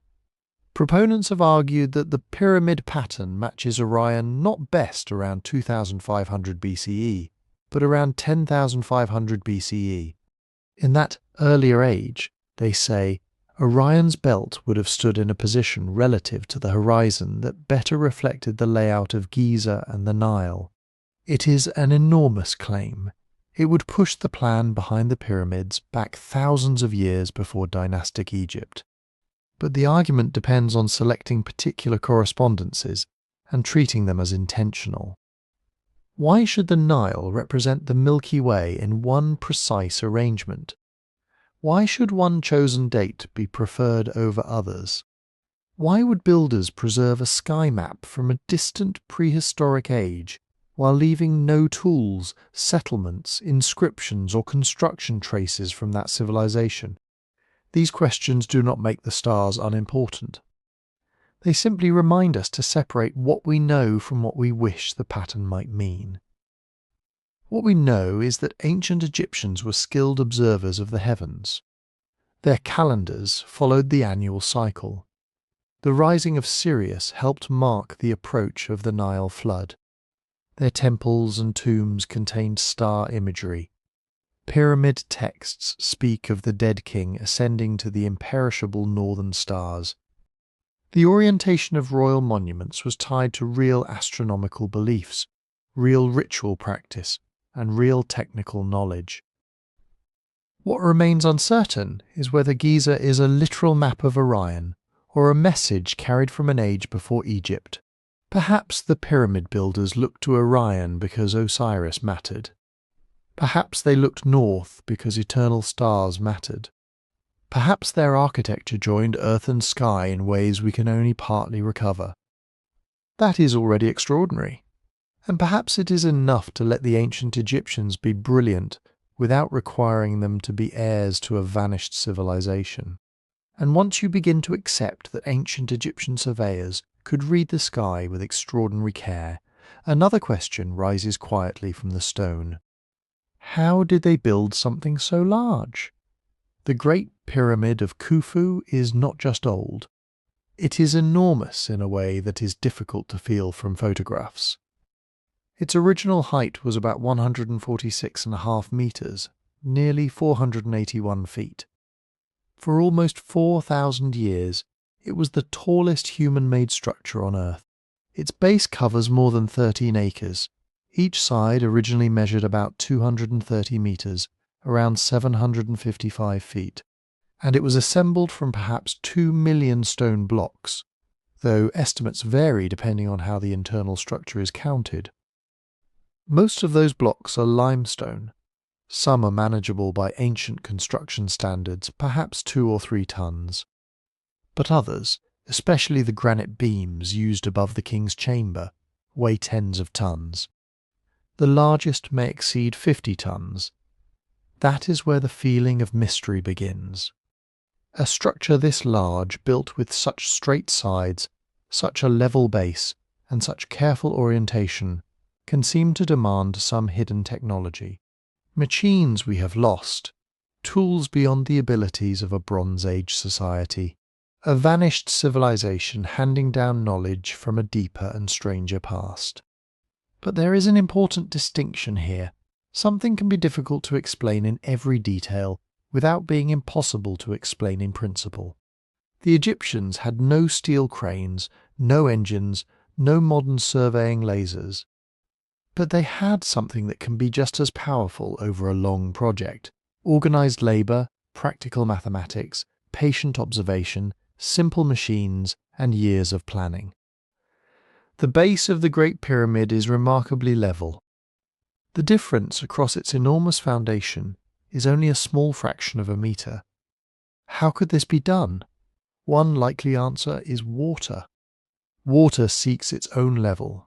Egyptian builders may have cut shallow channels around the intended foundation, filled them with water, and marked a consistent height along the edges. Or they may have used water-filled basins, sighting instruments, plumb bobs, and measuring cords. None of these tools sounds magical. That is exactly why they are easy to underestimate. With enough repetition, careful checking, and skilled workers, simple tools can create results that feel almost impossible. The pyramid's geometry also reflects a culture that understood measurement deeply. Egyptian surveyors used ropes marked at regular intervals. They used right angles formed by practical geometric methods.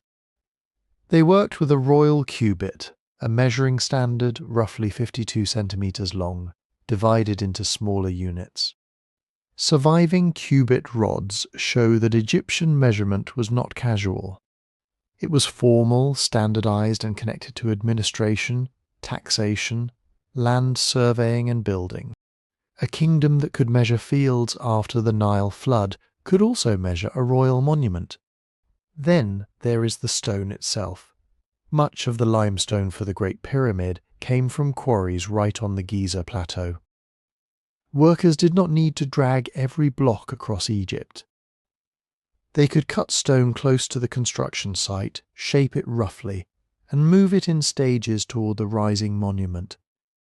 Fine white casing stones came from Tura across the Nile, while granite came from Aswan far to the south. Those materials required river transport, seasonal planning, docking facilities, storage yards, crews, and careful coordination. This is not evidence of a mysterious machine civilization. It is evidence of a state. Recent discoveries, including papyri from the port at Wadi el-Jarf, give us a rare glimpse into this world. One set of records, written by an official named Mera, describes crews transporting limestone by boat for Khufu's building project. It is not a complete blueprint for the pyramid, but it is a real administrative document from the right general period, describing real labourers moving real stone for the king. The pyramid was not built in a single dramatic act. It was a supply chain: quarry crews, stone dressers, rope makers, boatmen, bakers, tool sharpeners, surveyors, scribes counting rations, foremen assigning work, farmers drawn into seasonal labour when the Nile flood covered agricultural fields, permanent specialists living near the site. Thousands of people doing tasks that by themselves may have seemed ordinary. Together, they made the extraordinary. The stones were cut using copper tools, hard stone pounders, wooden wedges, sand, and relentless effort. Copper is soft compared with iron, but it can still cut and shape limestone when used properly. Harder materials, including granite, could be worked by pounding with dolerite balls and by sawing or drilling with abrasives such as quartz sand. The work was slow, it left marks, and those marks are part of the evidence archaeologists study. Moving blocks is still debated in detail. Sledges were almost certainly important. Images from ancient Egypt show heavy statues being pulled on wooden sledges by large teams. In one famous scene, a worker pours water in front of the sledge. Damp sand can reduce friction, making a heavy load easier to drag. Ramps were also probably used, but what kind? A long, straight ramp rising from one side of the pyramid is the most familiar idea. Yet for the highest levels, such a ramp would have needed to be enormous, possibly larger in volume than the pyramid itself. Other researchers have proposed zigzagging ramps wrapping around the structure, or internal ramp systems hidden within its body. Levers may have helped lift blocks in small stages. Wooden rollers may have played limited roles, though they are less useful on loose sand than popular illustrations often suggest. The honest answer is that we do not know the exact method used for every block, at every height, during every phase of construction. But that is not the same as knowing nothing. We have quarries. We have tools, we have worker settlements, we have transport records. We have unfinished monuments showing techniques in progress. We have physical traces of ramps and work areas at other Egyptian pyramids. We have a civilization with centuries of pyramid building experience before Khufu ever began his project. The Great Pyramid was not the first attempt, it was the result of generations of trial, error, collapse, redesign, and growing confidence. Its precision is real, its scale is real. The remaining questions are real too. But a gap in our reconstruction is not automatically a doorway to lost advanced machinery. Sometimes the past feels impossible because its people were more capable, more organized, and more patient than we expect. And perhaps that is the deeper puzzle of Giza. Not whether ancient Egyptians could have built the pyramids, but whether we are willing to believe that they did. And yet the idea remains, because if the Egyptians built the pyramids themselves, using tools and methods that were ancient but not impossible, then the mystery becomes less dramatic. No secret masters, no forgotten machines, no survivors from a vanished golden age, whispering instructions across thousands of years. For some people, that answer feels almost too ordinary. The lost civilization idea offers something bigger. It suggests that history is not a straight line from primitive beginnings to modern achievement. It suggests there were great ages before our own civilizations that rose to astonishing heights, then disappeared so completely that only a few monuments remain.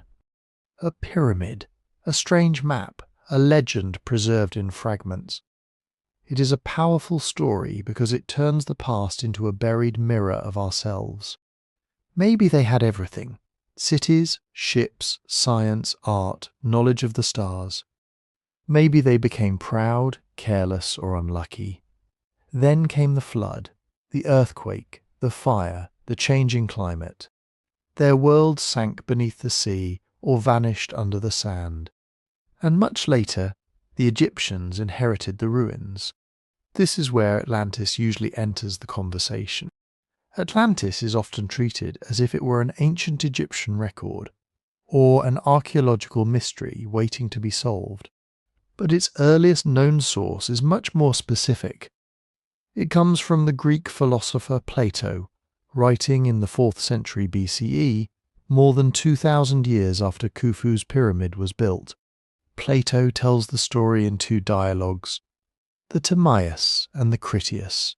In his account, Atlantis was a great island civilization beyond the Pillars of Hercules, usually understood as the Strait of Gibraltar. It was wealthy, powerful, and ambitious. Then, in a single terrible day and night, earthquakes and floods destroyed it. Atlantis sank beneath the sea. It is an unforgettable image. But Plato was a philosopher. His dialogues use stories to explore ideas about morality, politics, power, and the dangers of imperial ambition. Atlantis may have been inspired by real disasters, perhaps volcanic eruptions, earthquakes, or memories of coastal floods. Or it may have been largely invented as a warning. A perfect city becomes corrupt, a proud empire overreaches. Nature or the gods bring it down. What Plato does not say is that Atlantis built the pyramids. That connection came much later, created by readers looking for a single hidden source behind the wonders of the ancient world. If pyramids seem too precise, if their orientation seems too impressive, if Egypt appears suddenly brilliant to modern eyes, then perhaps knowledge must have come from somewhere else. But Egypt does not appear suddenly in its own archaeological record. That is the important part. Its civilization has a long visible development. Villages, graves, symbols, royal institutions, stone architecture, mastabas, stepped pyramids, experimental pyramids, and finally the enormous monuments at Giza. The story has gaps, certainly. Every ancient story does. But it has a sequence. Still, the deeper question behind Atlantis is not foolish. Could a civilization have existed before the earliest cities we know? Could rising seas have erased much of its evidence? Here, the answer becomes more interesting. At the height of the last ice age, vast quantities of water were locked up in glaciers. Sea level was much lower than it is today, in some places more than 100 meters lower. Coastlines extended far beyond their present limits. Land now beneath the North Sea, the Persian Gulf, the Mediterranean margins, and the shallow seas of Southeast Asia was once dry ground. And humans lived on those landscapes. They hunted there. They gathered plants there. They may have built camps, villages, burial places, and small coastal settlements there. When the ice melted and the oceans rose, many of those places were flooded. Some are now buried beneath sediment, difficult to find, and even harder to excavate. So yes, the archaeological record is incomplete. It has always been incomplete. The sea has swallowed shorelines, rivers have shifted, deserts have covered camps, forests have grown over old settlements, organic materials rot, wood, cloth, rope, leather, baskets, houses made of reeds and mud, all can vanish with almost nothing left behind. Even large stone structures can be dismantled by later builders, broken by earthquakes or buried so deeply that nobody knows they exist. That should make us humble, but humility is not the same as believing every possibility is equally likely. If a complex global civilization had existed 12,000, 20,000, or 50,000 years ago, archaeologists would expect more than one mysterious monument. They would expect traces spread across many regions. Mining sites, workshops, roads, harbours, burials, domestic settlements, tools made in consistent styles, evidence of farming, trade, writing, metallurgy, waste disposal, and large-scale food production. Civilizations leave a lot behind. Not everything, but a lot. A global civilization, especially one capable of building monumental stone architecture or crossing oceans regularly, would leave evidence in layers of soil, in ancient pollen, in animal bones, in chemical traces, in the distribution of materials, and perhaps even in human DNA. It would leave signs of long-distance exchange appearing far earlier than expected. It would leave technologies with no visible developmental path leading up to them. Instead, what we usually find is something quieter and, in its own way, more remarkable. We find humans slowly adapting, learning, experimenting, passing knowledge forward, building larger societies when climates, crops, animals, and social conditions make that possible. The earliest known cities do not emerge from nowhere. They emerge from thousands of years of farming villages, trade networks, ritual centres, and changing relationships between people and land. That does not mean there are no surprises waiting beneath the waves. There almost certainly are. Submerged prehistoric landscapes may still hold settlements that change our understanding of early coastal life. New excavations may reveal older trade routes, earlier seafaring, or forms of social complexity we have not yet imagined. Archaeology is full of revisions. It should be. The past is not finished speaking. But extraordinary claims need evidence that is just as extraordinary. A lost civilization cannot be proved simply because the pyramids are impressive. It cannot be proved because a legend mentions a flood. And it cannot be proved by pointing to what has not yet been found. Absence of evidence is not always evidence of absence, but neither is absence of evidence of Atlantis. And that leaves us in a more careful, more interesting place. The ancient world may contain mysteries we have not solved. Yet the mystery of Egypt does not require us to erase the Egyptians. Still, there is a quieter version of the question. Not did Atlantis build the pyramids, but did the Egyptians themselves believe they were living among things that were already ancient? Did they inherit sacred places, old rituals, fragments of knowledge, perhaps even ruined structures from people who came before them? In one sense, the answer is absolutely yes. The Egyptians had a deep awareness of time. Not time as a straight line moving from past to future, the way we often imagine it, but time as a great cycle. The sun rose, crossed the sky, disappeared into the west, and was reborn again. The Nile flooded, withdrew, and returned. Kings died, new kings took the throne, and the order of the world had to be renewed. They spoke of a first time, sometimes called Zep Tepi, the first occasion. This was the mythic age when the gods established the world, when the primeval waters receded, when the first mound of land emerged, when order rose from chaos. To an Egyptian priest, a temple was not merely a building. It was a place where that first creation could be repeated.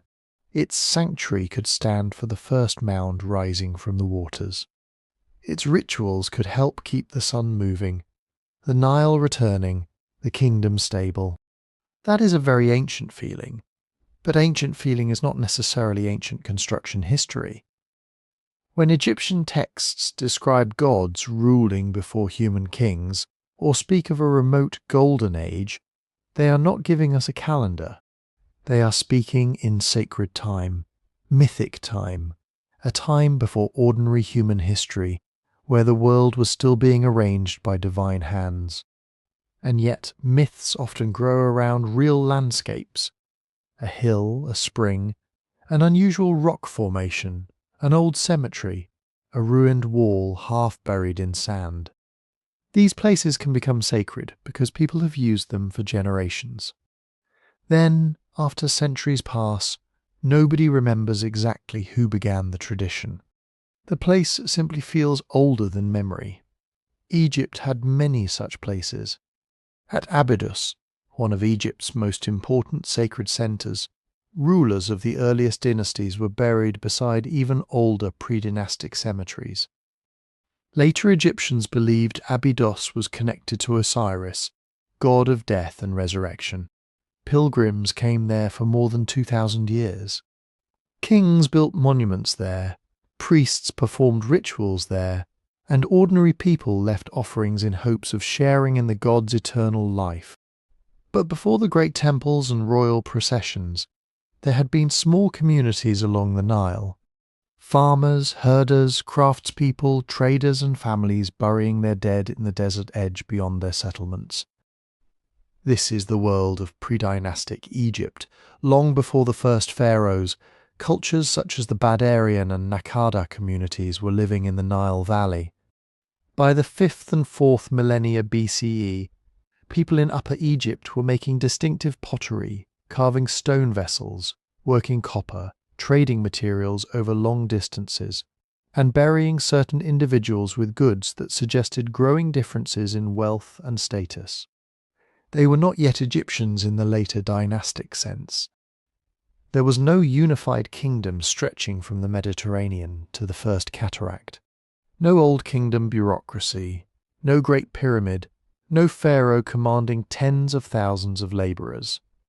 But many of the ingredients were already there. Pre-dynastic graves often contained food, pottery, cosmetic palettes, stone tools, ornaments, and symbolic objects. Some walls and ceramics show boats, animals, processions, and figures that may represent authority or ritual.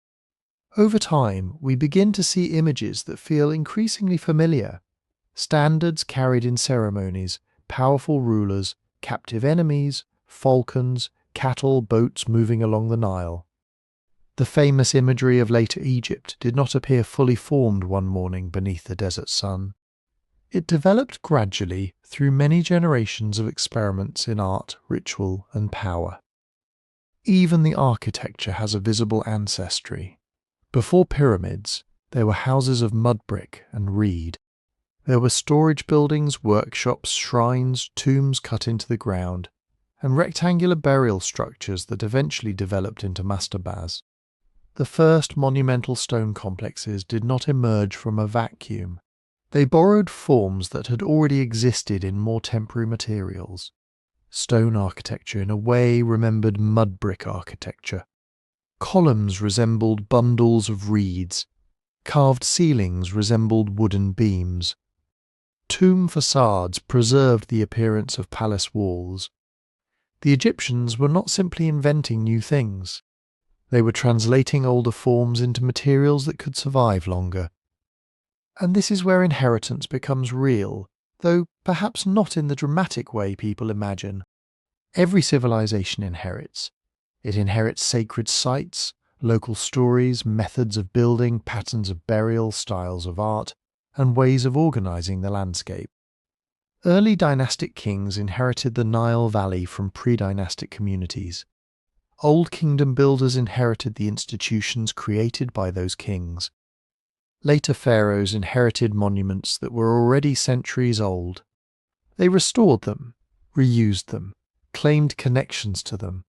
Egyptian rulers were enthusiastic restorers, especially when restoration strengthened their legitimacy. A king who repaired an ancient temple could present himself as the defender of tradition. A ruler who rebuilt an old sanctuary could imply that the gods had chosen him to renew an order established in the first occasion.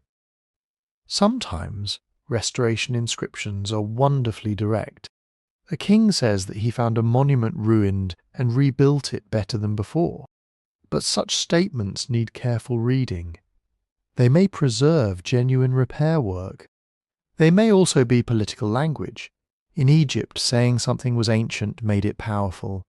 The possibility that later Egyptians repurposed older structures is therefore not strange at all. It happened repeatedly on a smaller scale. Stones were reused. Tombs were reopened. Temples were expanded over earlier shrines. Entire cities rose on top of earlier settlements, layer after layer, until the oldest ground lay deep below. But repurposing is not the same as inheriting a pyramid from an unknown civilization. For that larger claim, we would need evidence showing that the core structure, the construction methods, the materials, or the surrounding archaeological layers belonged to a period before dynastic Egypt. So far at Giza, the evidence fits the Old Kingdom world. The quarries, workers' settlements, boat pits, cemeteries, inscriptions, roads, and administrative traces connected to royal pyramid building. The Egyptians did inherit something older. They inherited the Nile. They inherited communities that had lived beside it for thousands of years. They inherited sacred landscapes and stories whose beginnings had already faded into deep memory. But cultural memory can make a place feel timeless. Myth can make the past feel immeasurably distant. Neither by itself can tell us who cut a stone, when a wall was raised, or whose hands built a monument. And that difference between a memory of antiquity and proof of antiquity is where the real investigation begins. That investigation leads to one of the most important questions in all of archaeology. If the pyramids were truly thousands of years older than dynastic Egypt, what else should we expect to find? Not just one enormous monument standing alone on a plateau.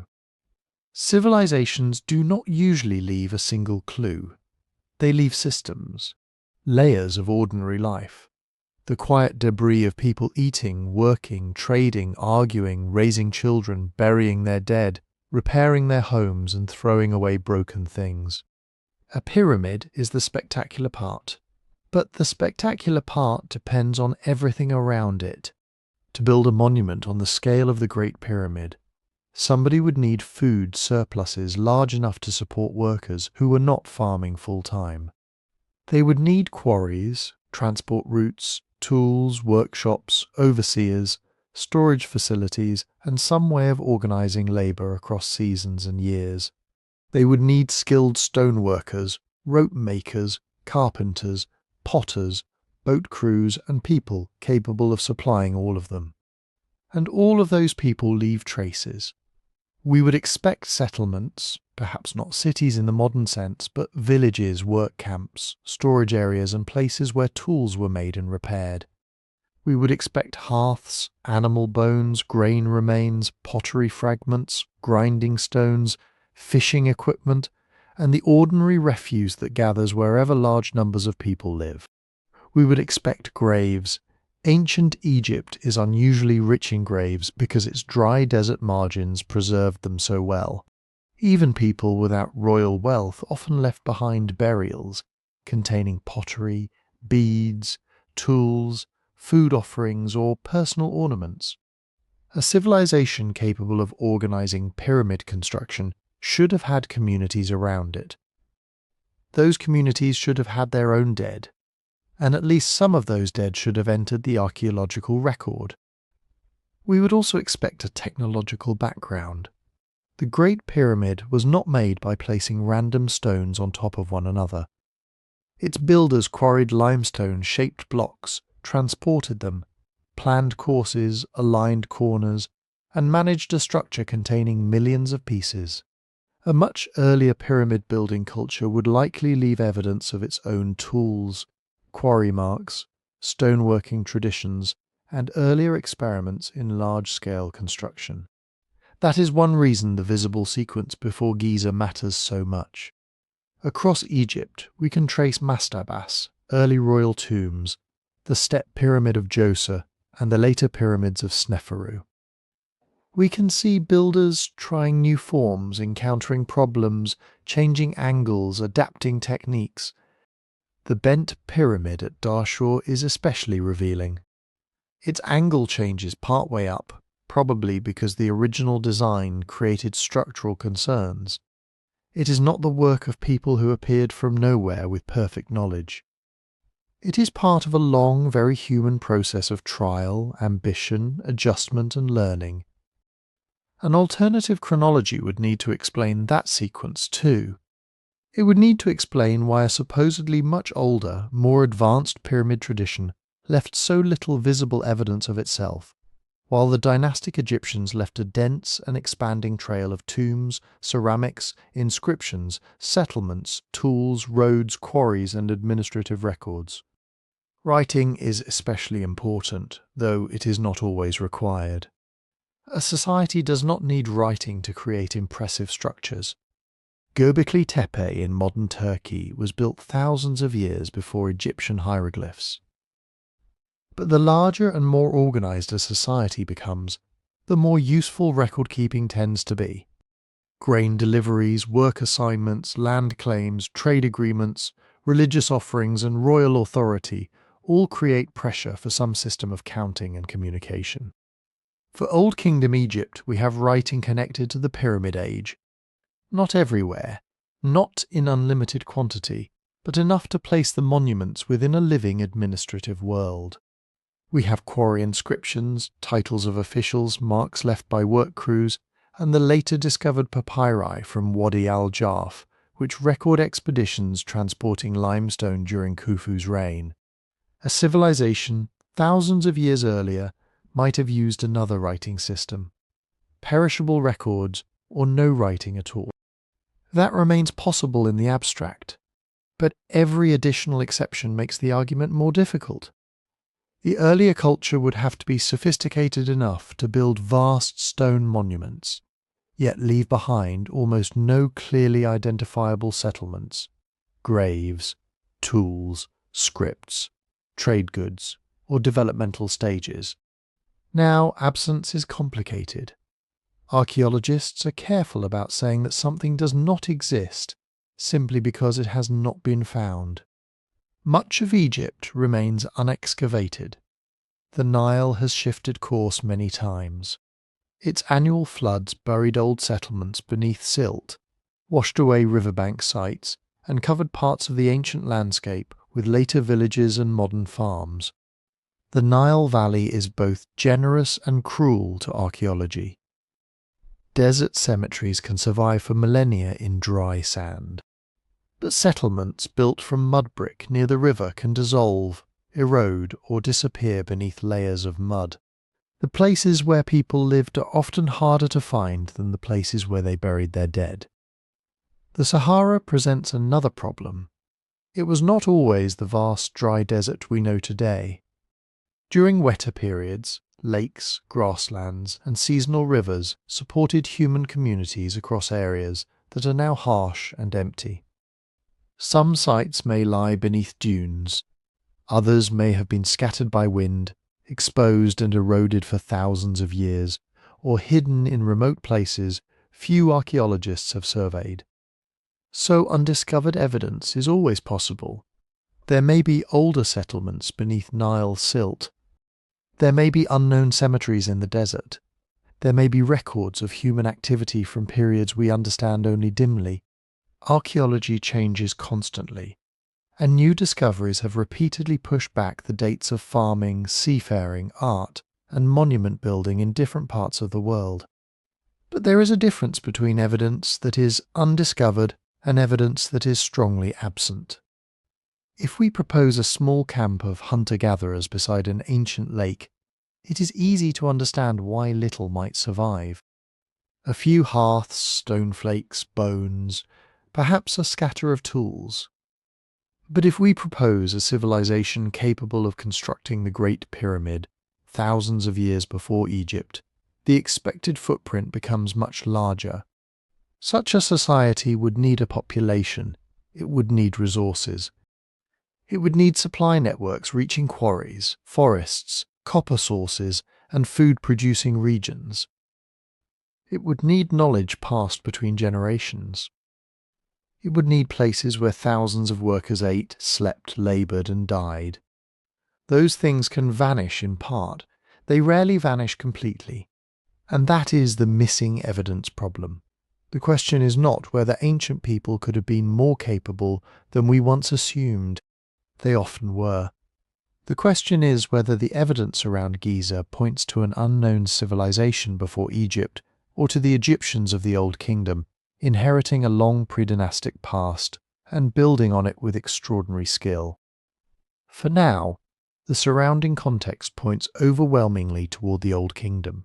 A persuasive alternative date would have to do more than make the pyramids seem mysterious. It would have to explain the monuments, the quarries, the workers, the roads, the graves, the tools, the inscriptions, the food supply, the trade connections, and the long chain of earlier Egyptian development. In archaeology, the biggest stone is never the whole story.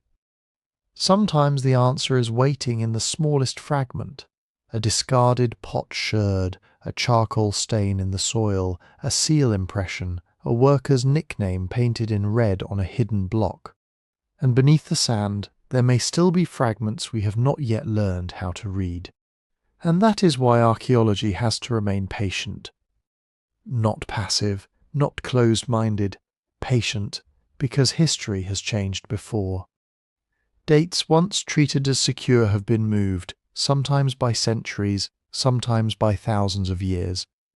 New discoveries can force scholars to redraw maps, reconsider migrations, and admit that human beings were doing remarkable things earlier than anyone expected. For much of the 20th century, many archaeologists believed the first people in the Americas arrived around 13,000 years ago, associated with what became known as the Clovis culture. Then older sites began appearing. Some were disputed. Some did not hold up under closer examination, but others produced stronger and stronger evidence. At Monteverde in Chile, at sites in North America, and in new genetic studies, the picture grew more complicated. The first settlement of the Americas was not a single simple event. People may have arrived earlier by different routes, over a longer span of time than the old model allowed. The old date was revised, but the evidence for Clovis people did not vanish. Clovis was still real. It was simply no longer the beginning of the whole story. That is often how genuine revision works. Göbekli Tepe in southeastern Turkey offers another example. Its massive carved stone pillars are roughly 11,000 years old, built by communities living before the full development of farming in that region. The discovery did not prove that every ancient monument was older than expected. It did not reveal a lost global civilization, but it did challenge a comfortable assumption that only settled farming societies could organize large ritual construction projects. The lesson was not that archaeology had failed completely. The lesson was that the past was more varied than the old model had imagined. Even Egypt has its surprises.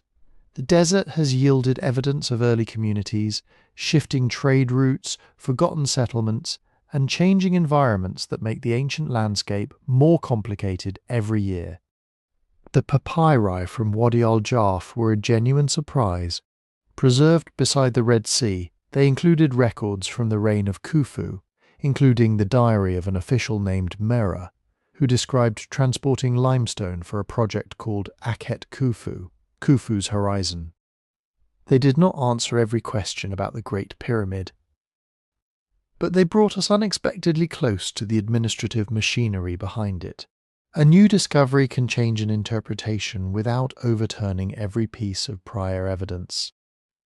This matters because it is tempting to imagine history as a row of dominoes. If one date moves, then perhaps all dates collapse. If one scholar was wrong about one detail, then perhaps every established conclusion is suspect. But evidence does not work like that.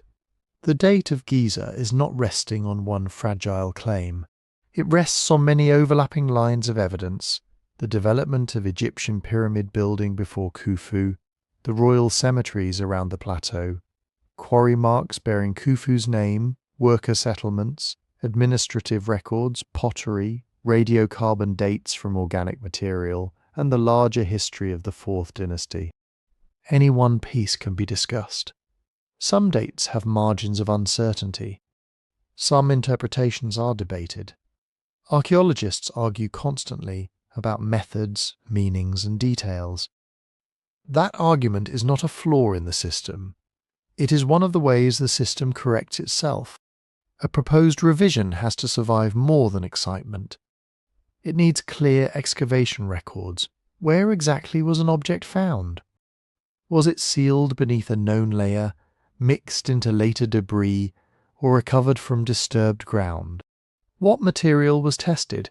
Could it have been contaminated? Can another laboratory obtain similar results? Can other researchers inspect the data, repeat the analysis, and challenge the conclusion? This is why peer review matters, not because peer review makes scholars magically immune to mistakes. It does not. But it forces an idea into conversation with specialists who know the stones, the strata, the texts, the methods, and the long history of previous claims. A bold idea is allowed. A bold idea with evidence is welcomed. But questioning a consensus is different from rejecting evidence wholesale.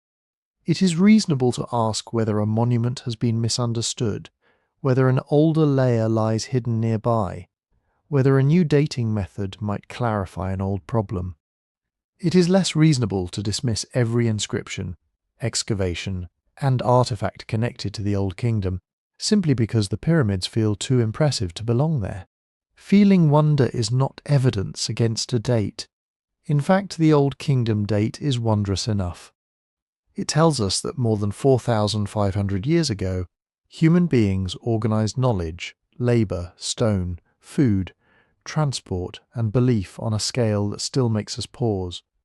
Still, Giza is not finished speaking. New excavations may uncover overlooked work areas.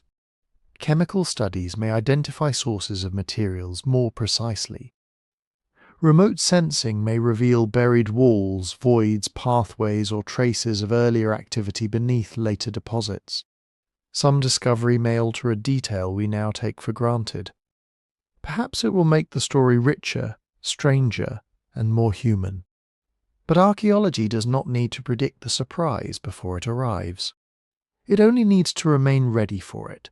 And being ready now means using tools that earlier generations of archaeologists could barely have imagined. For a long time, investigating an ancient site meant digging. You chose a place, removed soil layer by layer, recorded every stone, every fragment of pottery, every changing colour and texture. Excavation is still essential. There is no substitute for holding an artifact, studying its exact position in the ground, and understanding the layers that surround it. But excavation has a problem. It is slow, it is expensive. And once you dig, you have changed the site forever. Every trench removes part of the original arrangement. Even with the most careful recording, archaeology is partly destructive. You only get one chance to excavate a layer that has remained undisturbed for thousands of years. So before researchers put a shovel into the ground, they increasingly try to see beneath the surface without disturbing it at all. This is where new technology enters the story. Satellite imaging can examine the Giza Plateau and the wider Egyptian landscape from far above. Different kinds of satellite sensors can detect subtle variations in soil, vegetation, moisture, and temperature. To the naked eye, a desert plain may look almost empty. But buried walls, old pathways, filled-in canals, and ancient foundations can affect the ground above them in tiny ways. They may hold moisture differently. They may change how heat moves through the soil. They may alter the growth of plants after rare rain or irrigation. From orbit, patterns too large or too faint to notice at ground level can begin to emerge. Researchers have used satellite data across Egypt to trace ancient river channels, settlement mounds, field systems and roads now hidden beneath sand or modern development. Around Giza, this matters because the pyramids were not built in a lifeless desert, far from everything. In the Old Kingdom, the Nile was closer to the plateau than it is today. Branches of the river and channels connected the floodplain to areas near the pyramid complexes. Recent landscape studies have identified evidence for an ancient Nile branch, often called the Ahramat branch, running beside a chain of pyramid fields. Its exact course changed over time, and many details remain under investigation. But the broader point is clear. Waterways once helped link these monuments to the river transport system that supplied them. That changes the way we picture construction. Instead of imagining endless lines of workers dragging every block across open desert from some distant shore, we can imagine boats carrying stone, food, wood, and people through channels much nearer to the building sites. Harbours, causeways, storage areas, quarries, workshops and settlements may have formed parts of one connected industrial landscape. Much of it is now buried beneath sand, agricultural land, roads and the expanding city of Cairo. Satellite maps can suggest where to look. They cannot by themselves tell us exactly what a buried shape is. A dark line in an image might be an ancient canal, or it might be a modern drainage feature. A rectangle might be a building foundation, or it might be a geological formation, an old field boundary, or a shadow created by changing ground conditions. Remote sensing gives archaeologists possibilities. It does not automatically give them answers. Then there is ground-penetrating radar. Ground-penetrating radar sends pulses of electromagnetic energy into the Earth and records the signals that return. Different materials reflect those pulses in different ways. Solid bedrock, loose sand, filled trenches, mud brick walls, and open spaces can all produce distinct patterns. By moving the instrument across a surface again and again, researchers can build a rough map of anomalies below. An anomaly is a wonderfully cautious archaeological word. It means something is there that does not behave like the ground around it.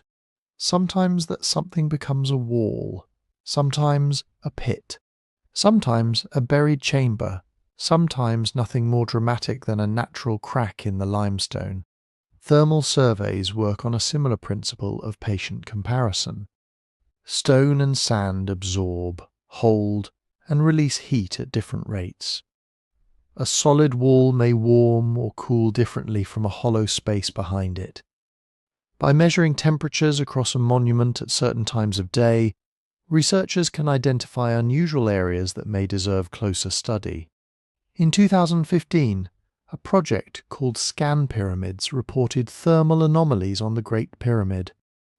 These readings did not prove the existence of a secret room, but they added to a larger effort to understand the monument without drilling into it or dismantling its stones.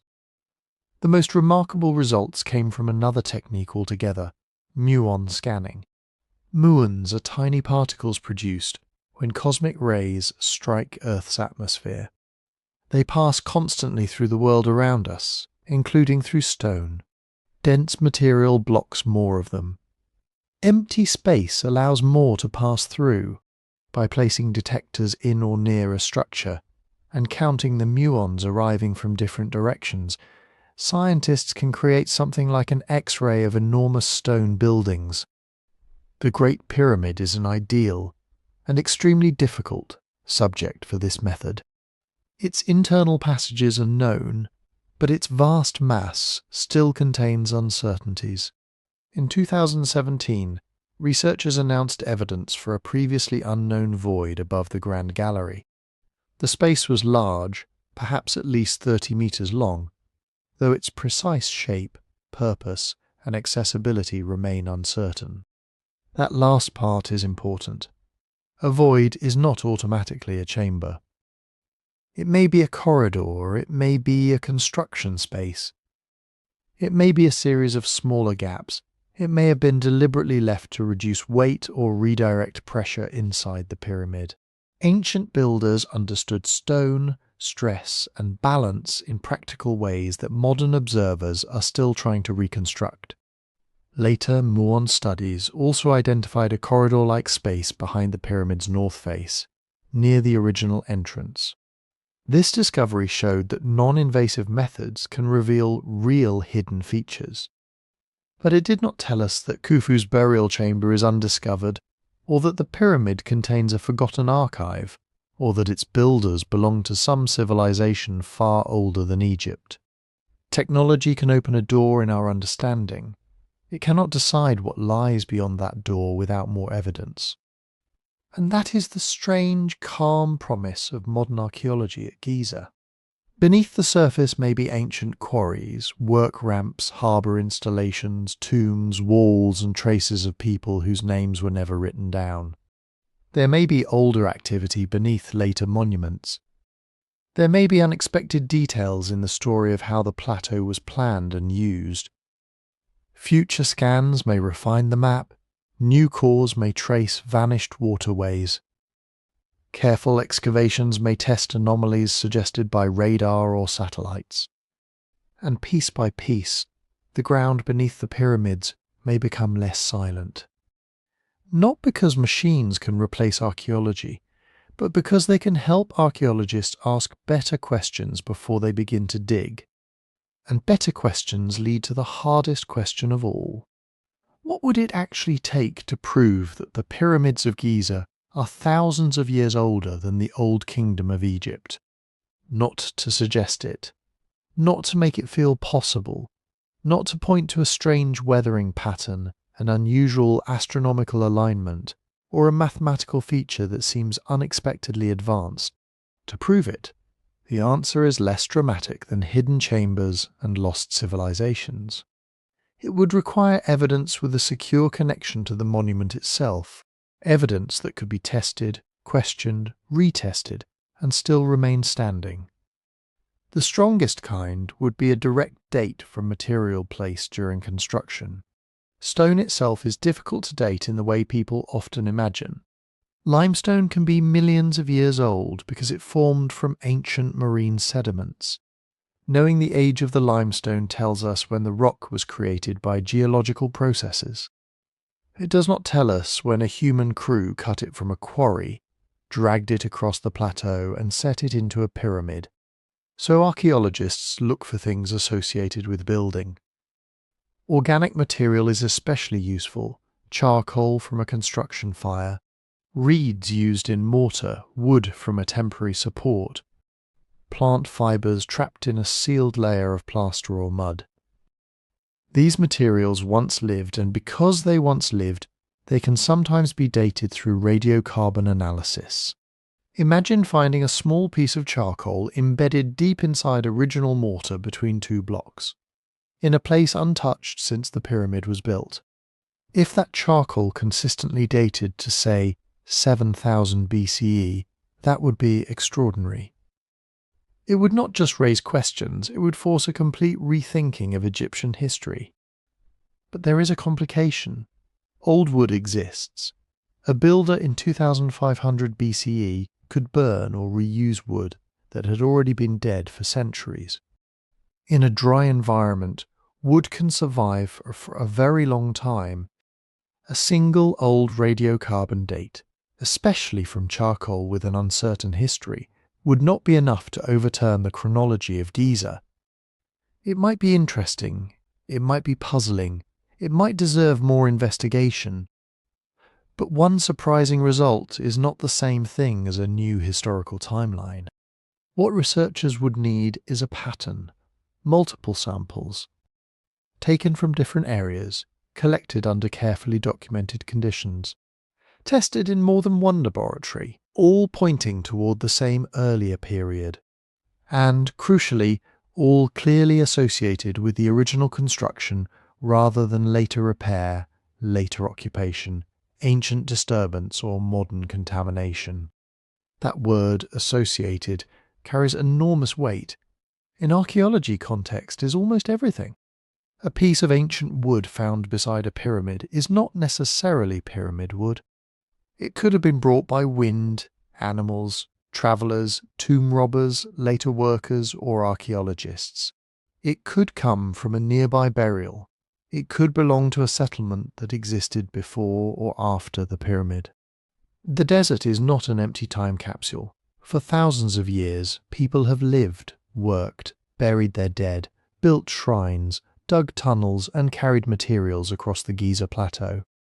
An object only becomes meaningful when we know exactly where it came from, what layer it belonged to, and what it was physically connected to. This is why sealed deposits would matter so much. Suppose archaeologists found an undisturbed foundation trench beneath a pyramid wall, not loose sand near the monument, not a cavity entered by later people. A genuine construction trench, cut into bedrock or older ground, then filled and sealed when the first courses of stone were laid. Inside that sealed layer there might be pottery fragments, tools, organic remains, traces of mortar or sediments containing material that could be dated. If those finds lay beneath the original foundation stones, then they would establish something very important. The pyramid must be younger than whatever was sealed below it. And if the foundation itself contained organic material placed at the moment of construction, the date could become even more direct. The same principle applies to ramps, worker settlements, quarries, harbours and causeways. An earlier pyramid date would become much more convincing if every part of its construction landscape pointed in the same direction. The quarry marks, the transport route, the tool assemblages, the pottery, the workers' food remains, the administrative seals, the surrounding tombs. A civilization capable of building the Great Pyramid would not leave only one object behind. It would leave a whole world. That is partly why the conventional date remains so powerful. The pyramids do not stand alone. They sit within an Old Kingdom landscape of temples, boat pits, cemeteries, workers' settlements, quarry systems, inscriptions and royal traditions. Khufu's pyramid belongs to a sequence. Earlier pyramids lead toward it. Later monuments respond to it. The evidence is not based on one inscription or one radiocarbon sample. It is a web. To move the pyramid back thousands of years, that web would need to be replaced by an even stronger one. Not every mystery has that power. A strange erosion pattern may be worth studying. An unusual empty space inside a monument may deserve investigation. An alignment with the sky may reveal something about ancient beliefs or planning. An engineering feature may remind us that Old Kingdom builders were more skilled than we once assumed. These are anomalies, and anomalies are valuable. They tell us where our understanding may be incomplete. But incomplete understanding is not proof of an earlier civilization.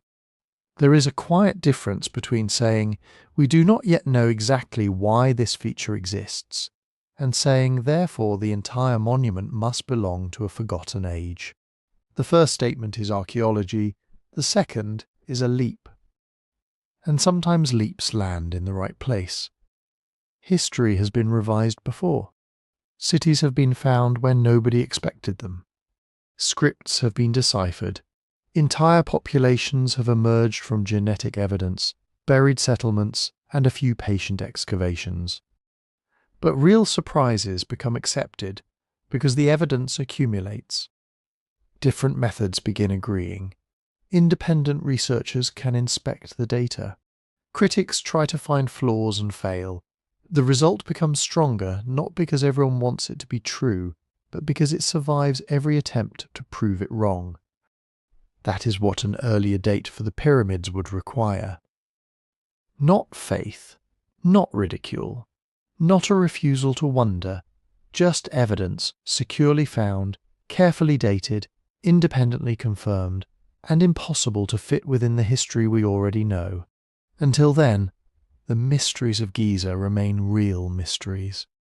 They are not empty spaces waiting to be filled with certainty. They are invitations to be patient, and beside stones that have watched nearly 5,000 years pass, patience may be the most appropriate response of all. So where does that leave us? After the arguments, the weathering patterns, the astronomical proposals, the hidden chambers, the questions about precision, and the possibility that Egypt inherited older knowledge, what is the most reasonable answer so far? The most reasonable answer is that the pyramids of Giza were built during Egypt's Fourth Dynasty, around 4,500 years ago, as part of the Old Kingdom's extraordinary royal building tradition. Not because every question has been answered, not because archaeologists have recovered a neat instruction manual titled How to Build the Great Pyramid, and not because the monuments are simple. They are not simple. They are among the most ambitious construction projects ever attempted before the modern age, but the evidence around them places them firmly within the world of Old Kingdom Egypt. The Great Pyramid stands in a landscape shaped for Khufu. Its temples, causeway, boat pits, surrounding cemeteries, quarry areas, and the remains of a large workers' settlement all belong to an enormous royal project. Nearby inscriptions and administrative evidence connect the Giza complex to the kings of the Fourth Dynasty. The marks found in the chambers above the king's chamber include work gang names associated with Khufu, and the papyri from Wadi el-Jarf, written by an official named Mera, describe the transport of limestone to a place called Akhet Khufu, Khufu's horizon, the ancient name of the Great Pyramid. None of these pieces has to carry the whole argument alone. That is important. A single inscription can be challenged. A single sample can be contaminated. A single theory can be incomplete. But when many kinds of evidence point in the same direction, the picture becomes harder to dismiss. The pyramid also belongs to a visible architectural sequence. Before Khufu came Djoser's step pyramid at Saqqara. Then came the experiments of Sneferu, Khufu's father or predecessor, whose builders created the Maidum Pyramid, the Bent Pyramid, and the Red Pyramid.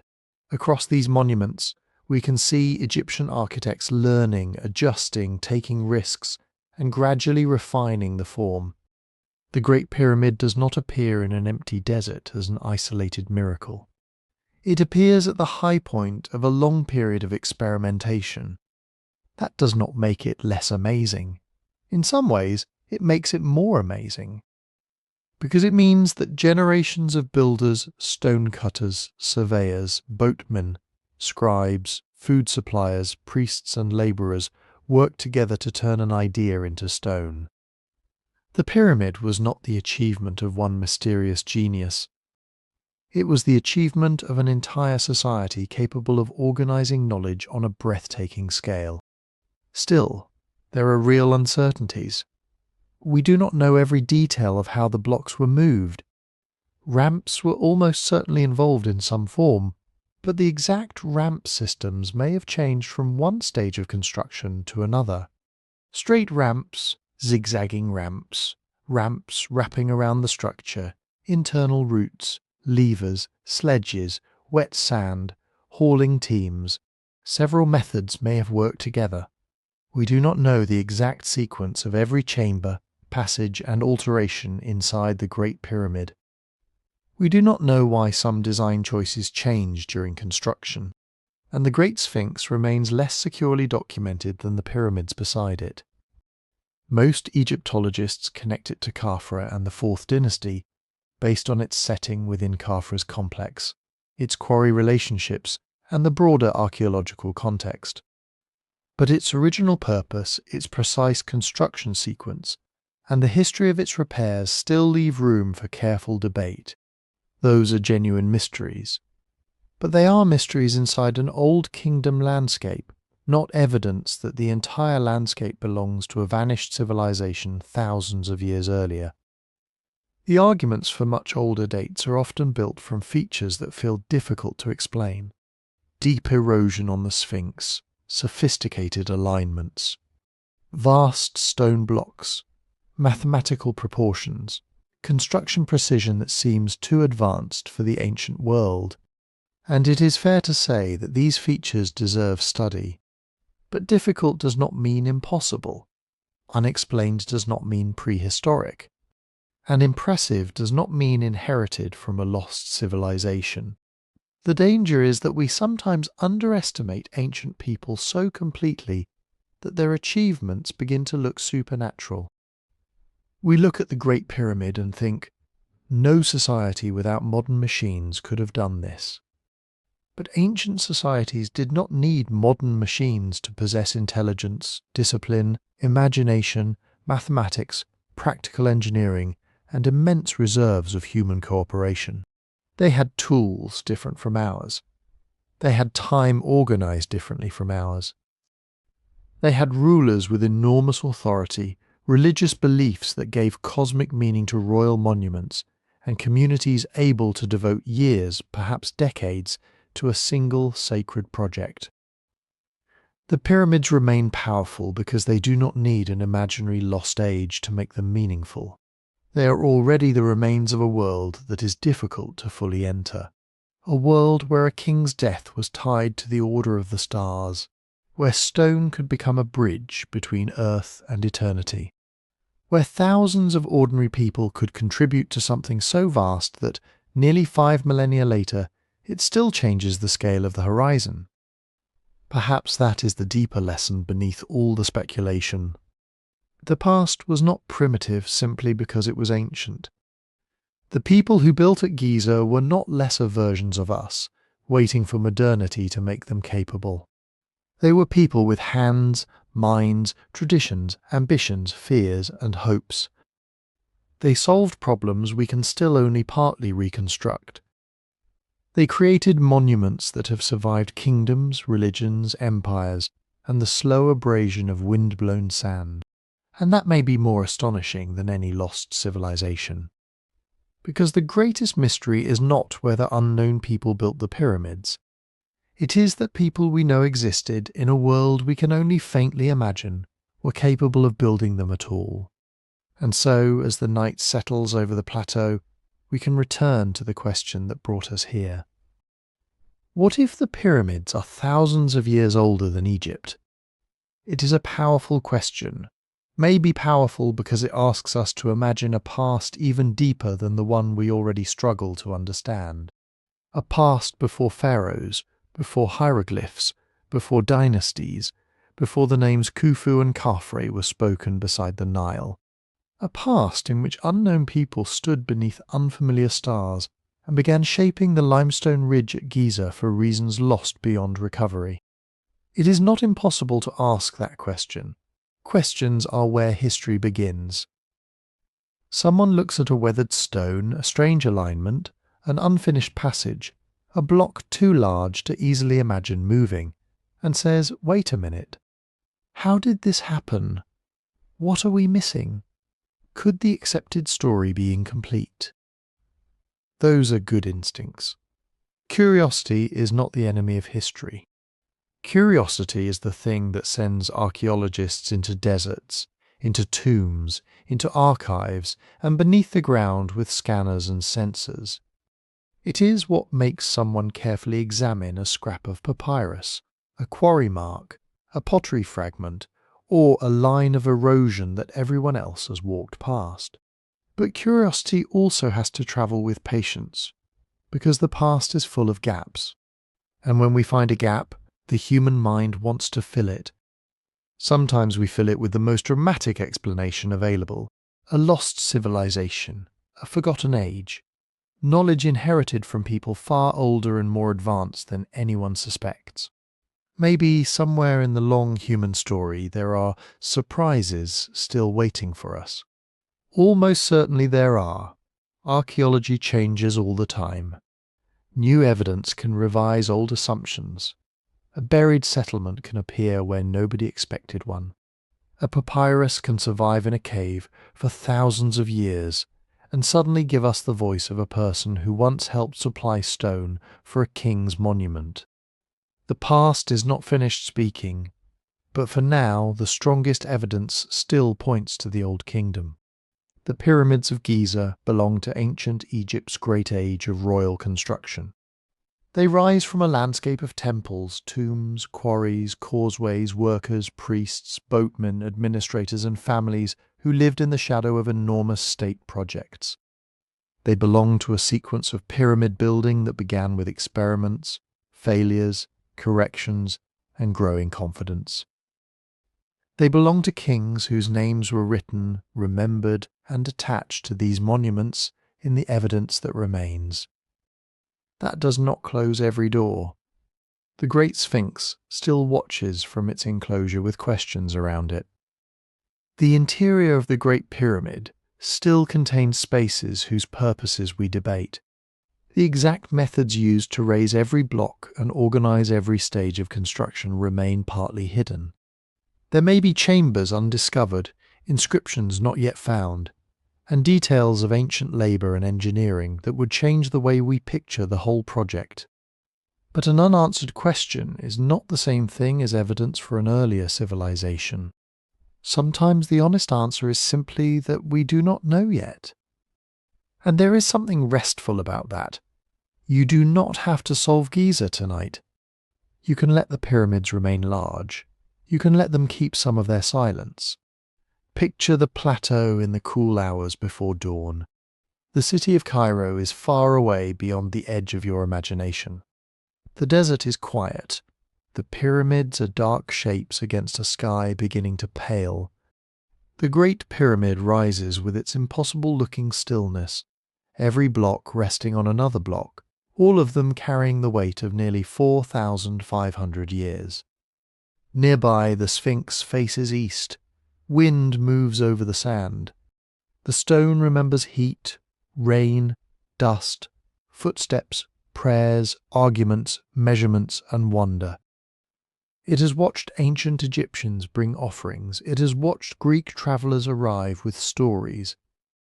It has watched Roman soldiers, medieval scholars, Ottoman visitors, European explorers, modern archaeologists, tourists, engineers, skeptics, dreamers, and people who simply wanted to stand there and feel small.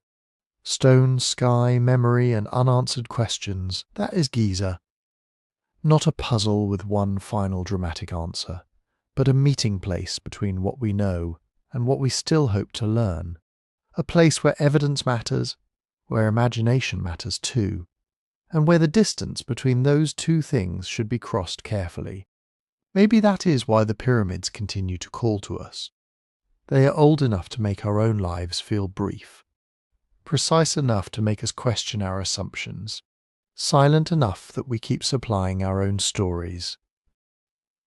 Yet behind all the mystery are human beings, people who measured lines, cut stone, hauled supplies, baked bread, kept records, buried their dead, honoured their king, and looked up at the same moon that shines above us now.